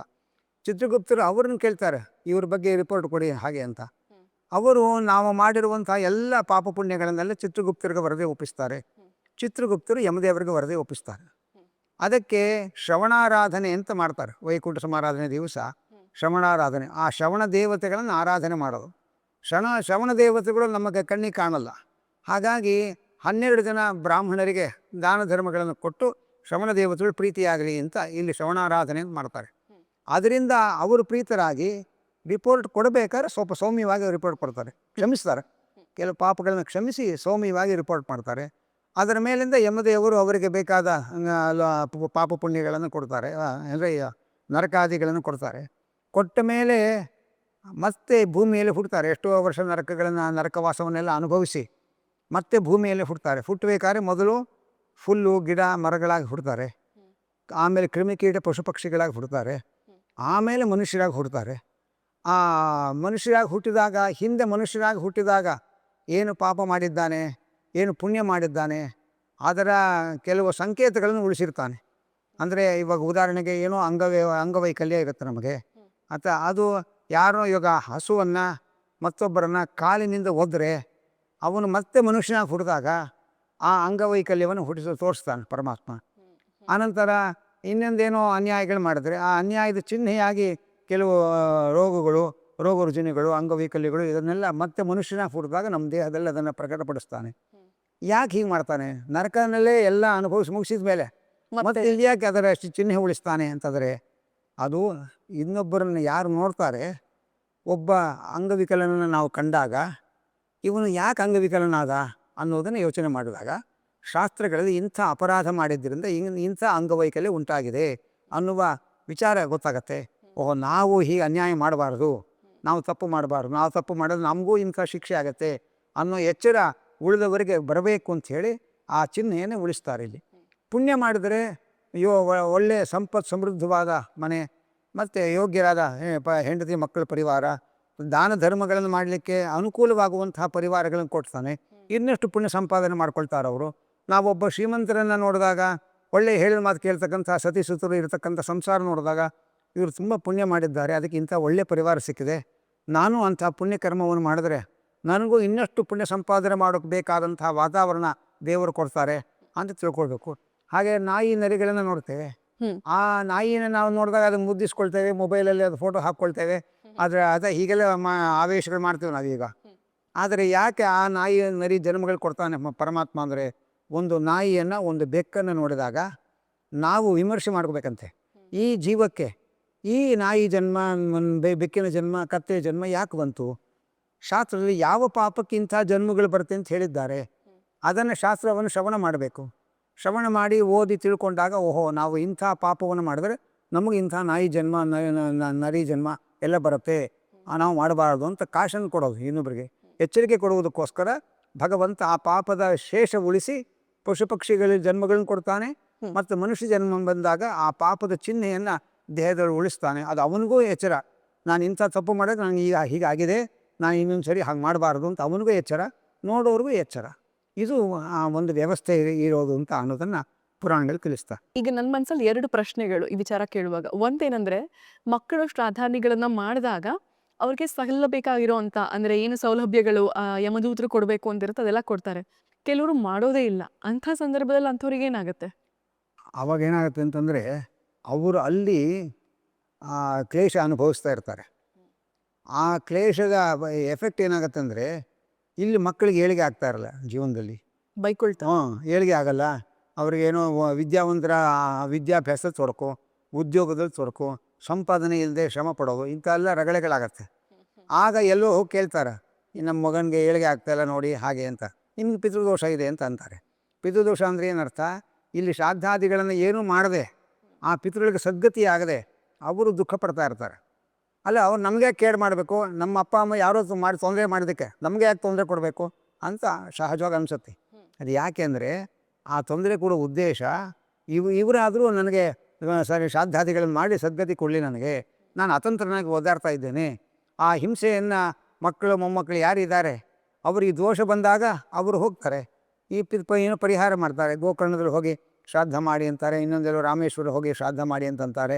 ಹೀಗೆ ಬೇರೆ ಬೇರೆ ಕಡೆ ಅದಕ್ಕೊಂದು ಪರಿಹಾರ ಇದೆ, ಅದನ್ನು ಹೇಳ್ತಾರೆ. ಆ ಪರಿಹಾರ ಮಾಡಿದಾಗ ಅವರು ಸದ್ಗತಿ ಪಡಿತಾರೆ. ಆವಾಗ ಹರಿಸ್ತಾರೆ, ಇವ್ರಿಗೆ ಒಳ್ಳೆಯದಾಗಲಿ, ನನಗೆ ಸದ್ಗತಿ ಕೊಟ್ಟಿದ್ದಾರೆ, ನಾನು ಬಹಳ ಕಾಲದಿಂದ ಶ್ರಮ ಪಡ್ತಾ ಇದ್ದೆ, ನನಗೆ ಸದ್ಗತಿ ಆಗದೆ ಇವರು ನನಗೆ ಧಾರ್ಮಿಕ ಅನುಷ್ಠಾನವನ್ನು ಮಾಡಿ ನನಗೆ ಸದ್ಗತಿ ಆಗುವಂತೆ ಮಾಡಿದ್ದಾರೆ, ಇವರಿಗೆ ವಂಶಾಭಿವೃದ್ಧಿ ಆಗಲಿ, ಸಂಪತ್ತು ಅಭಿವೃದ್ಧಿ ಆಗಲಿ, ಸುಖವಾಗಿರಲಿ ಅಂತ ಅವ್ರು ಹರಿಸ್ತಾರೆ. ಇದು ಅಲ್ಲಿಂದ ಇಲ್ಲಿಗಿರ್ತಕ್ಕಂಥ ಒಂದು ಲಿಂಕು, ಕನೆಕ್ಷನ್. ಅದರೊಳಗೆ ಒಂದು ಸೂಕ್ಷ್ಮ ಹೇಳ್ತಾರೆ. ಮನುಷ್ಯನಿಗೆ ಅವನಿಗೆ ಧರ್ಮಶ್ರದ್ಧೆನೇ ಇಲ್ಲ, ದೈವಭಕ್ತಿನೇ ಇಲ್ಲ, ಶುದ್ಧ ನಾಸ್ತಿಕನಾಗಿದ್ದರೆ ಅವರ ಮಕ್ಕಳು ಶ್ರಾದ್ದಾದಿಗಳನ್ನು ಮಾಡಿದರೂ ಅವ್ರಿಗದು ತಲುಪಲ್ಲ. ಯಾಕೆಂದರೆ ಅವರು ಅಧ್ಯಾತ್ಮದಲ್ಲಿ ಆ ಶ್ರದ್ಧೆ ಇಲ್ಲದೇ ಇದ್ದವರಿಂದ ಇವರು ಮಾಡಿದರೂ ಅವ್ರಿಗೆ ತಲುಪಲ್ಲ. ತಲುಪದವರು ಏನಾಗುತ್ತೆ ಅಂದರೆ ಅವರಿಗೆ ಪ್ರೇತತ್ವ ಅಂತ ಬರುತ್ತೆ. ಪ್ರೇತತ್ವ ಅಂತಂದರೆ ಅವರಿಗೆ ಹಸಿವೆ ಆಗತ್ತೆ, ಆಹಾರ ಪದಾರ್ಥಗಳು ಕಣ್ಣೆದುರಿಗೆ ಬೇಕಾದಷ್ಟಿದೆ, ತಿಂದು ಹಸಿವೆ ಪರಿಹಾರ ಮಾಡ್ಕೊಳಕ್ಕಾಗಲ್ಲ, ಬಾಯಾರಿಕೆ ಕಾಡ್ತಾ ಇರುತ್ತೆ, ಬೇಕಾದಷ್ಟು ನೀರು ಕಣ್ಣಿಗೆ ಕಾಣ್ತಾ ಇರುತ್ತೆ, ಅದನ್ನು ಕುಡಿದು ಬಾಯಾರಿಕೆ ಇಂಗಿಸ್ಕೊಳಕ್ಕಾಗಲ್ಲ. ಹೀಗೆ ಹಸಿವೆ ಬಾಯಾರಿಕೆಗಳ ಬಾಧೆಯಿಂದ ಅವರು ನರಳ್ತಾ ಇರ್ತಾರೆ. ಆದ್ದರಿಂದ ಮನುಷ್ಯ ತನ್ನನ್ನು ಮೀರಿದ ಒಂದು ಆಧ್ಯಾತ್ಮಿಕ ಶಕ್ತಿ ಇದೆ ಅನ್ನುವುದನ್ನು ನಂಬಬೇಕು. ಯಾಕೆಂದರೆ ನಮ್ಮ ಪರತಂತ್ರತೆ ನಮ್ಮ ಪ್ರತಿ ಕ್ಷಣದಲ್ಲೂ ನಾವು ಪರಾಧೀನತೆ ಅನುಭವಕ್ಕೆ ಬರ್ತಾ ಇರುತ್ತೆ. ಪರಾಧೀನತೆ ಅನುಭವಕ್ಕೆ ಬರ್ತಾ ಇರಬೇಕಾದ್ರೆ ಹಾಗಾದ್ರೆ ಯಾರೋ ನಮ್ಮನ್ನು ನಿಯಂತ್ರಿಸ್ತಾ ಇದ್ದಾರೆ ಅಂಥ ಒಂದು ಅಗೋಚರವಾದ ಪರಾತ್ಪರ ಶಕ್ತಿ. ಅದಕ್ಕೆ ಹೆಸರು ಏನು ಬೇಕಾದ್ರೆ ಇಡ್ರಿ, ನೀವು ಶಿವ ಅಂತ ಇಡ್ರಿ, ಸುಬ್ರಹ್ಮಣ್ಯ ಅಂತೇಳಿ, ಏನು ಬೇಕಾದ್ರೆ ಹೆಸರಲ್ಲಿ ವಿವಾದ ಇಲ್ಲ. ಯಾಕೆಂದರೆ ಎಲ್ಲ ಹೆಸರು ಭಗವಂತನಿಗೆ ಅಬ್ಜೆಕ್ಟಿವ್ಸ್. ಎಲ್ಲ ಹೆಸರು ಕೂಡ ಅವನ ಒಂದೊಂದು ಮಹಿಮೆಗಳನ್ನು ಒಂದೊಂದು ಹೆಸರು ತಿಳಿಸುತ್ತೆ ಅಷ್ಟೇ. ಆದ್ದರಿಂದ ಆ ಒಂದು ಪರಾತ್ಪರ ಶಕ್ತಿಯ ಕೈಯಲ್ಲಿ ನಾವು ಇದ್ದೇವೆ ಅಂತ ಯೋಚನೆ ಮಾಡಿ ಆ ಅಧ್ಯಾತ್ಮ ಶಕ್ತಿಗೆ ನಾವು ಶರಣಾಗಬೇಕು, ಅದನ್ನು ಭಜನೆ ಮಾಡಬೇಕು. ನಾವು ಯಾವುದೇ ರೀತಿಯ ಶ್ರಮದ ಕೆಲಸ ಇಲ್ಲ. ಅಂದರೆ ಇವಾಗ ಉದಾಹರಣೆಗೆ ನಮಗೆ ಜಾಹೀರಾತು ಬರ್ತಾ ಇರುತ್ತೆ ಟಿ ವಿ ಒಳಗೆ, ನೀವು ಇಂಥ ಚಂಡಿ ಹೋಮ ಮಾಡ್ತೇವೆ, ನಾವು ಅದು ಮಾಡ್ತೇವೆ, ಇದು ಮಾಡ್ತೇವೆ ಬರ್ತಾ ಇರುತ್ತೆ. ಪಾಪ ಬಡವ ಇದ್ದಾನೆ, ಆ ಬಡವನಿಗೆ ಅಷ್ಟೆಲ್ಲ ಖರ್ಚು ಮಾಡೋಕ್ಕೆ ಶಕ್ತಿ ಇಲ್ಲ, ಮತ್ತು ಖರ್ಚು ಮಾಡಿದ್ರು ಅವರು ಪರ್ಫೆಕ್ಟಾಗಿ ಮಾಡ್ತಾರೆ ಅಂತ ಭರವಸೆ ಇರಲ್ಲ, ಹೀಗೆಲ್ಲ ಇರುತ್ತೆ. ಅದಕ್ಕೆ ಶಾಸ್ತ್ರದಲ್ಲಿ ಹೇಳ್ತಾರೆ, ಏನು ಯೋಚನೆ ಮಾಡಬೇಡ, ನೀನು ಮಾಡಿದ ತಪ್ಪನ್ನು ನೀನೇ ಯೋಚನೆ ಮಾಡ್ಕೊ, ಅದಕ್ಕೋಸ್ಕರ ಪಶ್ಚಾತ್ತಾಪ ಪಡು. ಭಗವಂತ ನಾನು ಇನ್ಮೇಲೆ ಇಂಥ ತಪ್ಪು ಮಾಡಲ್ಲ ಅಂತ ಮನಸ್ಸಲ್ಲಿ ನಿರ್ಧಾರ ಮಾಡ್ಕೊ, ಏನು ಬೇಡ. ಹರೇ ರಾಮ ರಾಮ ರಾಮ ಹರೇ ಹರೇ, ಹರೇ ಕೃಷ್ಣ ಕೃಷ್ಣ ಕೃಷ್ಣ ಹರೇ ಹರೇ. ಇಷ್ಟು ಮಂತ್ರನ ನೀನು ನಿಂತಲ್ಲಿ ಕೂತಲ್ಲಿ ನಿಂಗೇನು ಮಡಿ ಮೈಲಿಗೆ ಏನು ಯೋಚನೆ ಇಲ್ಲ. ನೀನು ಎಲ್ಲಿಗೆ ಬೇಕಾದ್ರೆ ಹೋಗ್ತಾಯಿರು, ಏನು ಬೇಕಾದ್ರೆ ಮಾಡ್ತಾಯಿರು, ಬಾಯಲ್ಲಿ ಇದಿಷ್ಟು ನಾಮ ಸ್ಮರಣೆ ಮಾಡ್ತಾಯಿರು. ಆಗ ನೀನು ಮಾಡಿದ ಪಾಪಗಳೆಲ್ಲ ಅನಾಯಾಸವಾಗಿ ಪರಿಹಾರ ಆಗುತ್ತೆ. ನೀನು ಎಲ್ರಿಗೂ ಹೋಮ ಮಾಡಿದರೆ ಪರಿಹಾರ ಅಂತ ಶಾಸ್ತ್ರ ಹೇಳ್ತಾ ಇಲ್ಲ. ತಿರುಪತಿ ಒಳಗೆ ಧರ್ಮದರ್ಶನವೂ ಇದೆ, ಸಾವಿರಾರು ರೂಪಾಯಿ ಕೊಟ್ಟು ಹೋಗೋ ದರ್ಶನಗಳು ಇರುತ್ತೆ. ಆ ಧರ್ಮದರ್ಶನದಲ್ಲಿ ಕಡಿಮೆ ಅನುಗ್ರಹ, 1000 ರೂಪಾಯಿ ಕೊಟ್ಟು ಜಾಸ್ತಿ ಅನುಗ್ರಹ ಅಂತಿಲ್ಲ. ಕೆಲವೊಮ್ಮೆ ಇವರಿಗೆ ಜಾಸ್ತಿ ಅನುಗ್ರಹ ಆಗುತ್ತೆ. ಯಾವುದು ಅವರು ಕೊಡೋದು ಮುಖ್ಯ ಅಲ್ಲ, ಅವರಲ್ಲಿ ಎಷ್ಟು ಶ್ರದ್ಧೆ ಇದೆ, ಭಕ್ತಿ ಇದೆ ಅನ್ನೋದು ಮುಖ್ಯ. ಆದ್ದರಿಂದ ಕೇವಲ ನಾಮಸ್ಮರಣೆ ಮಾಡಿದ್ರೂ ಸಾಕು, ಯಾವ ಹೋಮ ಹವನಗಳು ತಂಟೆಗೆ ಹೋಗಬೇಕಾಗಿಲ್ಲ. ಆದರೂ ಭಗವಂತ ಅವ್ರ ಮೇಲೆ ಕರುಣೆ ತೋರಿಸಿ ಆ ಪಾಪಗಳನ್ನು ಪರಿಹಾರ ಮಾಡ್ತಾನೆ. ಅದರಿಂದ ಇದು ಒಂದು ಮಾರ್ಗ ಇದೆ ಶಾಸ್ತ್ರದಲ್ಲಿ. ಅದಲ್ಲದೆ ಬೇರೆ ಬೇರೆ ಪ್ರಾಯಶ್ಚಿತ್ತಗಳು ಹೇಳ್ತಾರೆ, ಶಕ್ತಿ ಇದ್ದವರು ಅದು ಮಾಡ್ತಾರೆ. ಅದು ಮಾಡಿದರೂ ದೇವರ ಸ್ಮರಣೆ ಇದ್ರೇನು ಅದು ಸಾರ್ಥಕ ಆಗೋದು. ದೇವರನ್ನು ಮರೆತು ಆಡಂಬರವಾಗಿ ಮಾಡ್ಕೊಂಡು ಕೂತ್ಕೊಂಡ್ರೆ ಅದು ಹೆಚ್ಚು ಫಲಕಾರಿ ಅಲ್ಲ. ಆದ್ದರಿಂದ ದೇವರ ಸ್ಮರಣೆ ಅನ್ನೋದು ಬಹಳ ಮುಖ್ಯವಾದ ಸಂಗತಿ.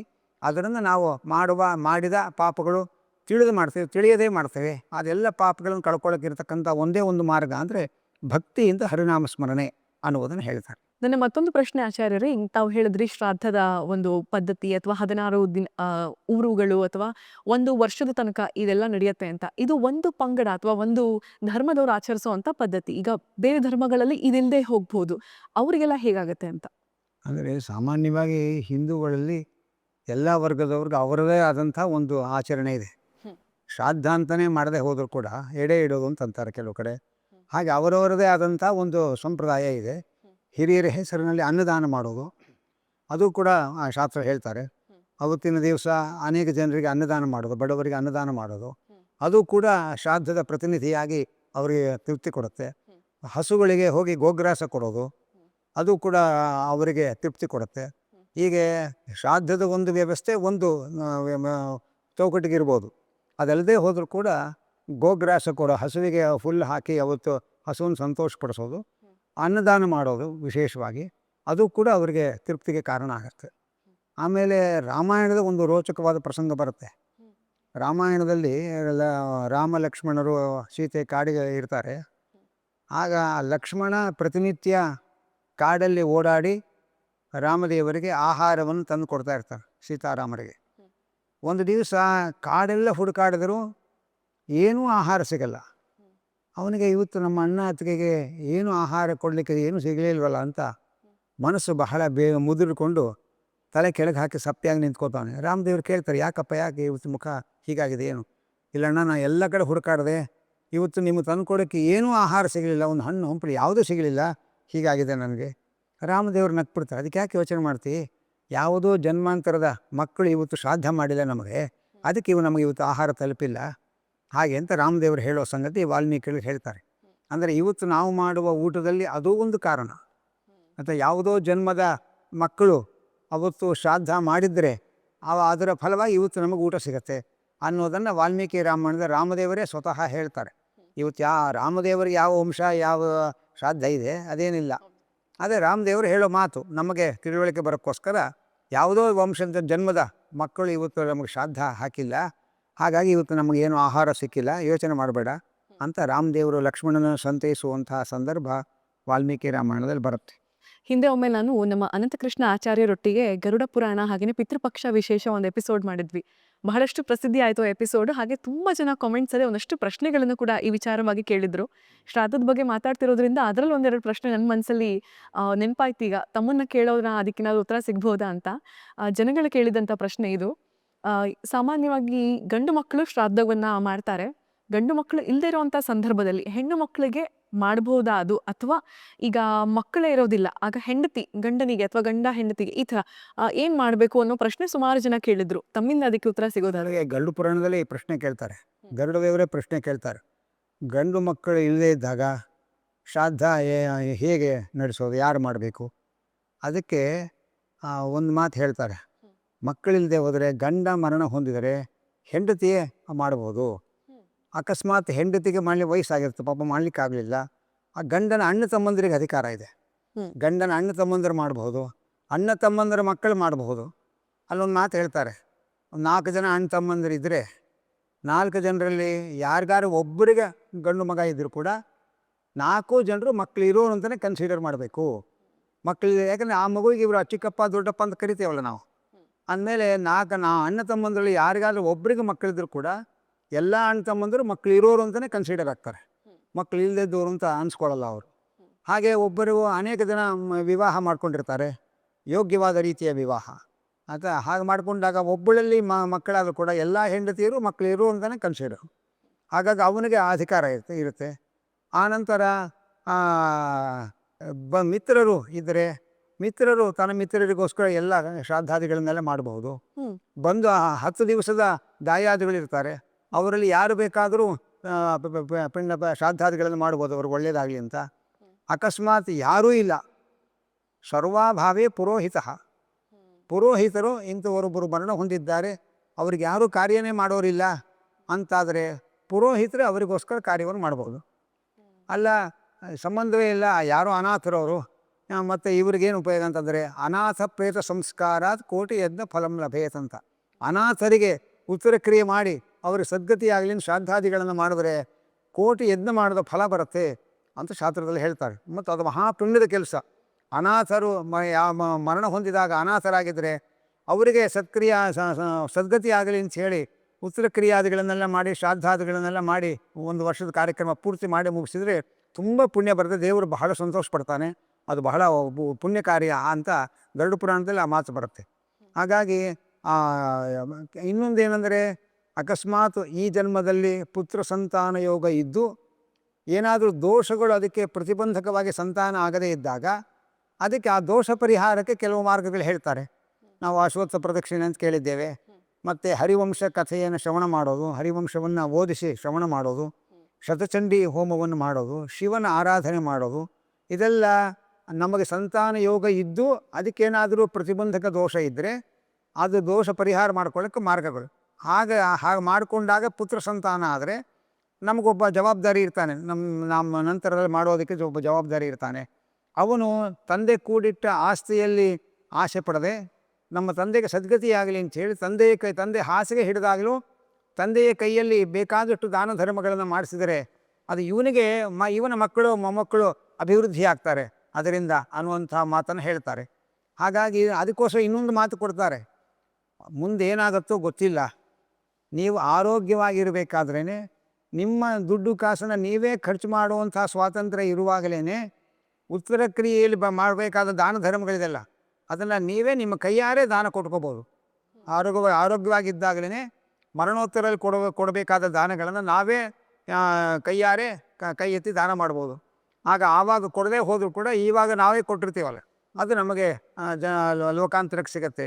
ಆದ್ದರಿಂದ ಗಂಡ ಅಕಸ್ಮಾತ್ ಹೋದರೆ ಹೆಂಡತಿ ಮಾಡ್ಬೋದು. ಹೆಂಡತಿನೂ ಇಲ್ಲ ಅಂತಾದರೆ ಅಣ್ಣ ತಮ್ಮಂದ್ರ ಮಕ್ಕಳು ಮಾಡ್ಬೋದು, ಅಣ್ಣ ತಮ್ಮಂದ್ರು ಮಾಡ್ಬೋದು. 10 ದಿವಸದ ದಯಾದಿಗಳು ಮಾಡಬಹುದು. ಹೆಣ್ಮಕ್ಳು ಹೆಣ್ಮಕ್ಳು ಅಂದರೆ ಅವ್ರಿಗೊಂದು ಕರ್ಮ ಇರುತ್ತೆ. ಆ ಕರ್ಮದಲ್ಲಿ ಅವರು ಮಾಡ್ಬೋದು. ಅವ್ರಿಗೂ ಒಂದು ಕರ್ಮ, ಬೇರೆ ಬೇರೆ ಕ್ರಮಗಳಿರುತ್ತೆ. ಪುರುಷರು ಮಾಡೋದಾದ್ರೆ ಒಂದು ಕ್ರಮ, ಸ್ತ್ರೀಯರು ಮಾಡೋಕ್ಕಾದ್ರೆ ಒಂದು ಕ್ರಮ ಇರುತ್ತೆ, ಅವರು ಮಾಡ್ಬೋದು.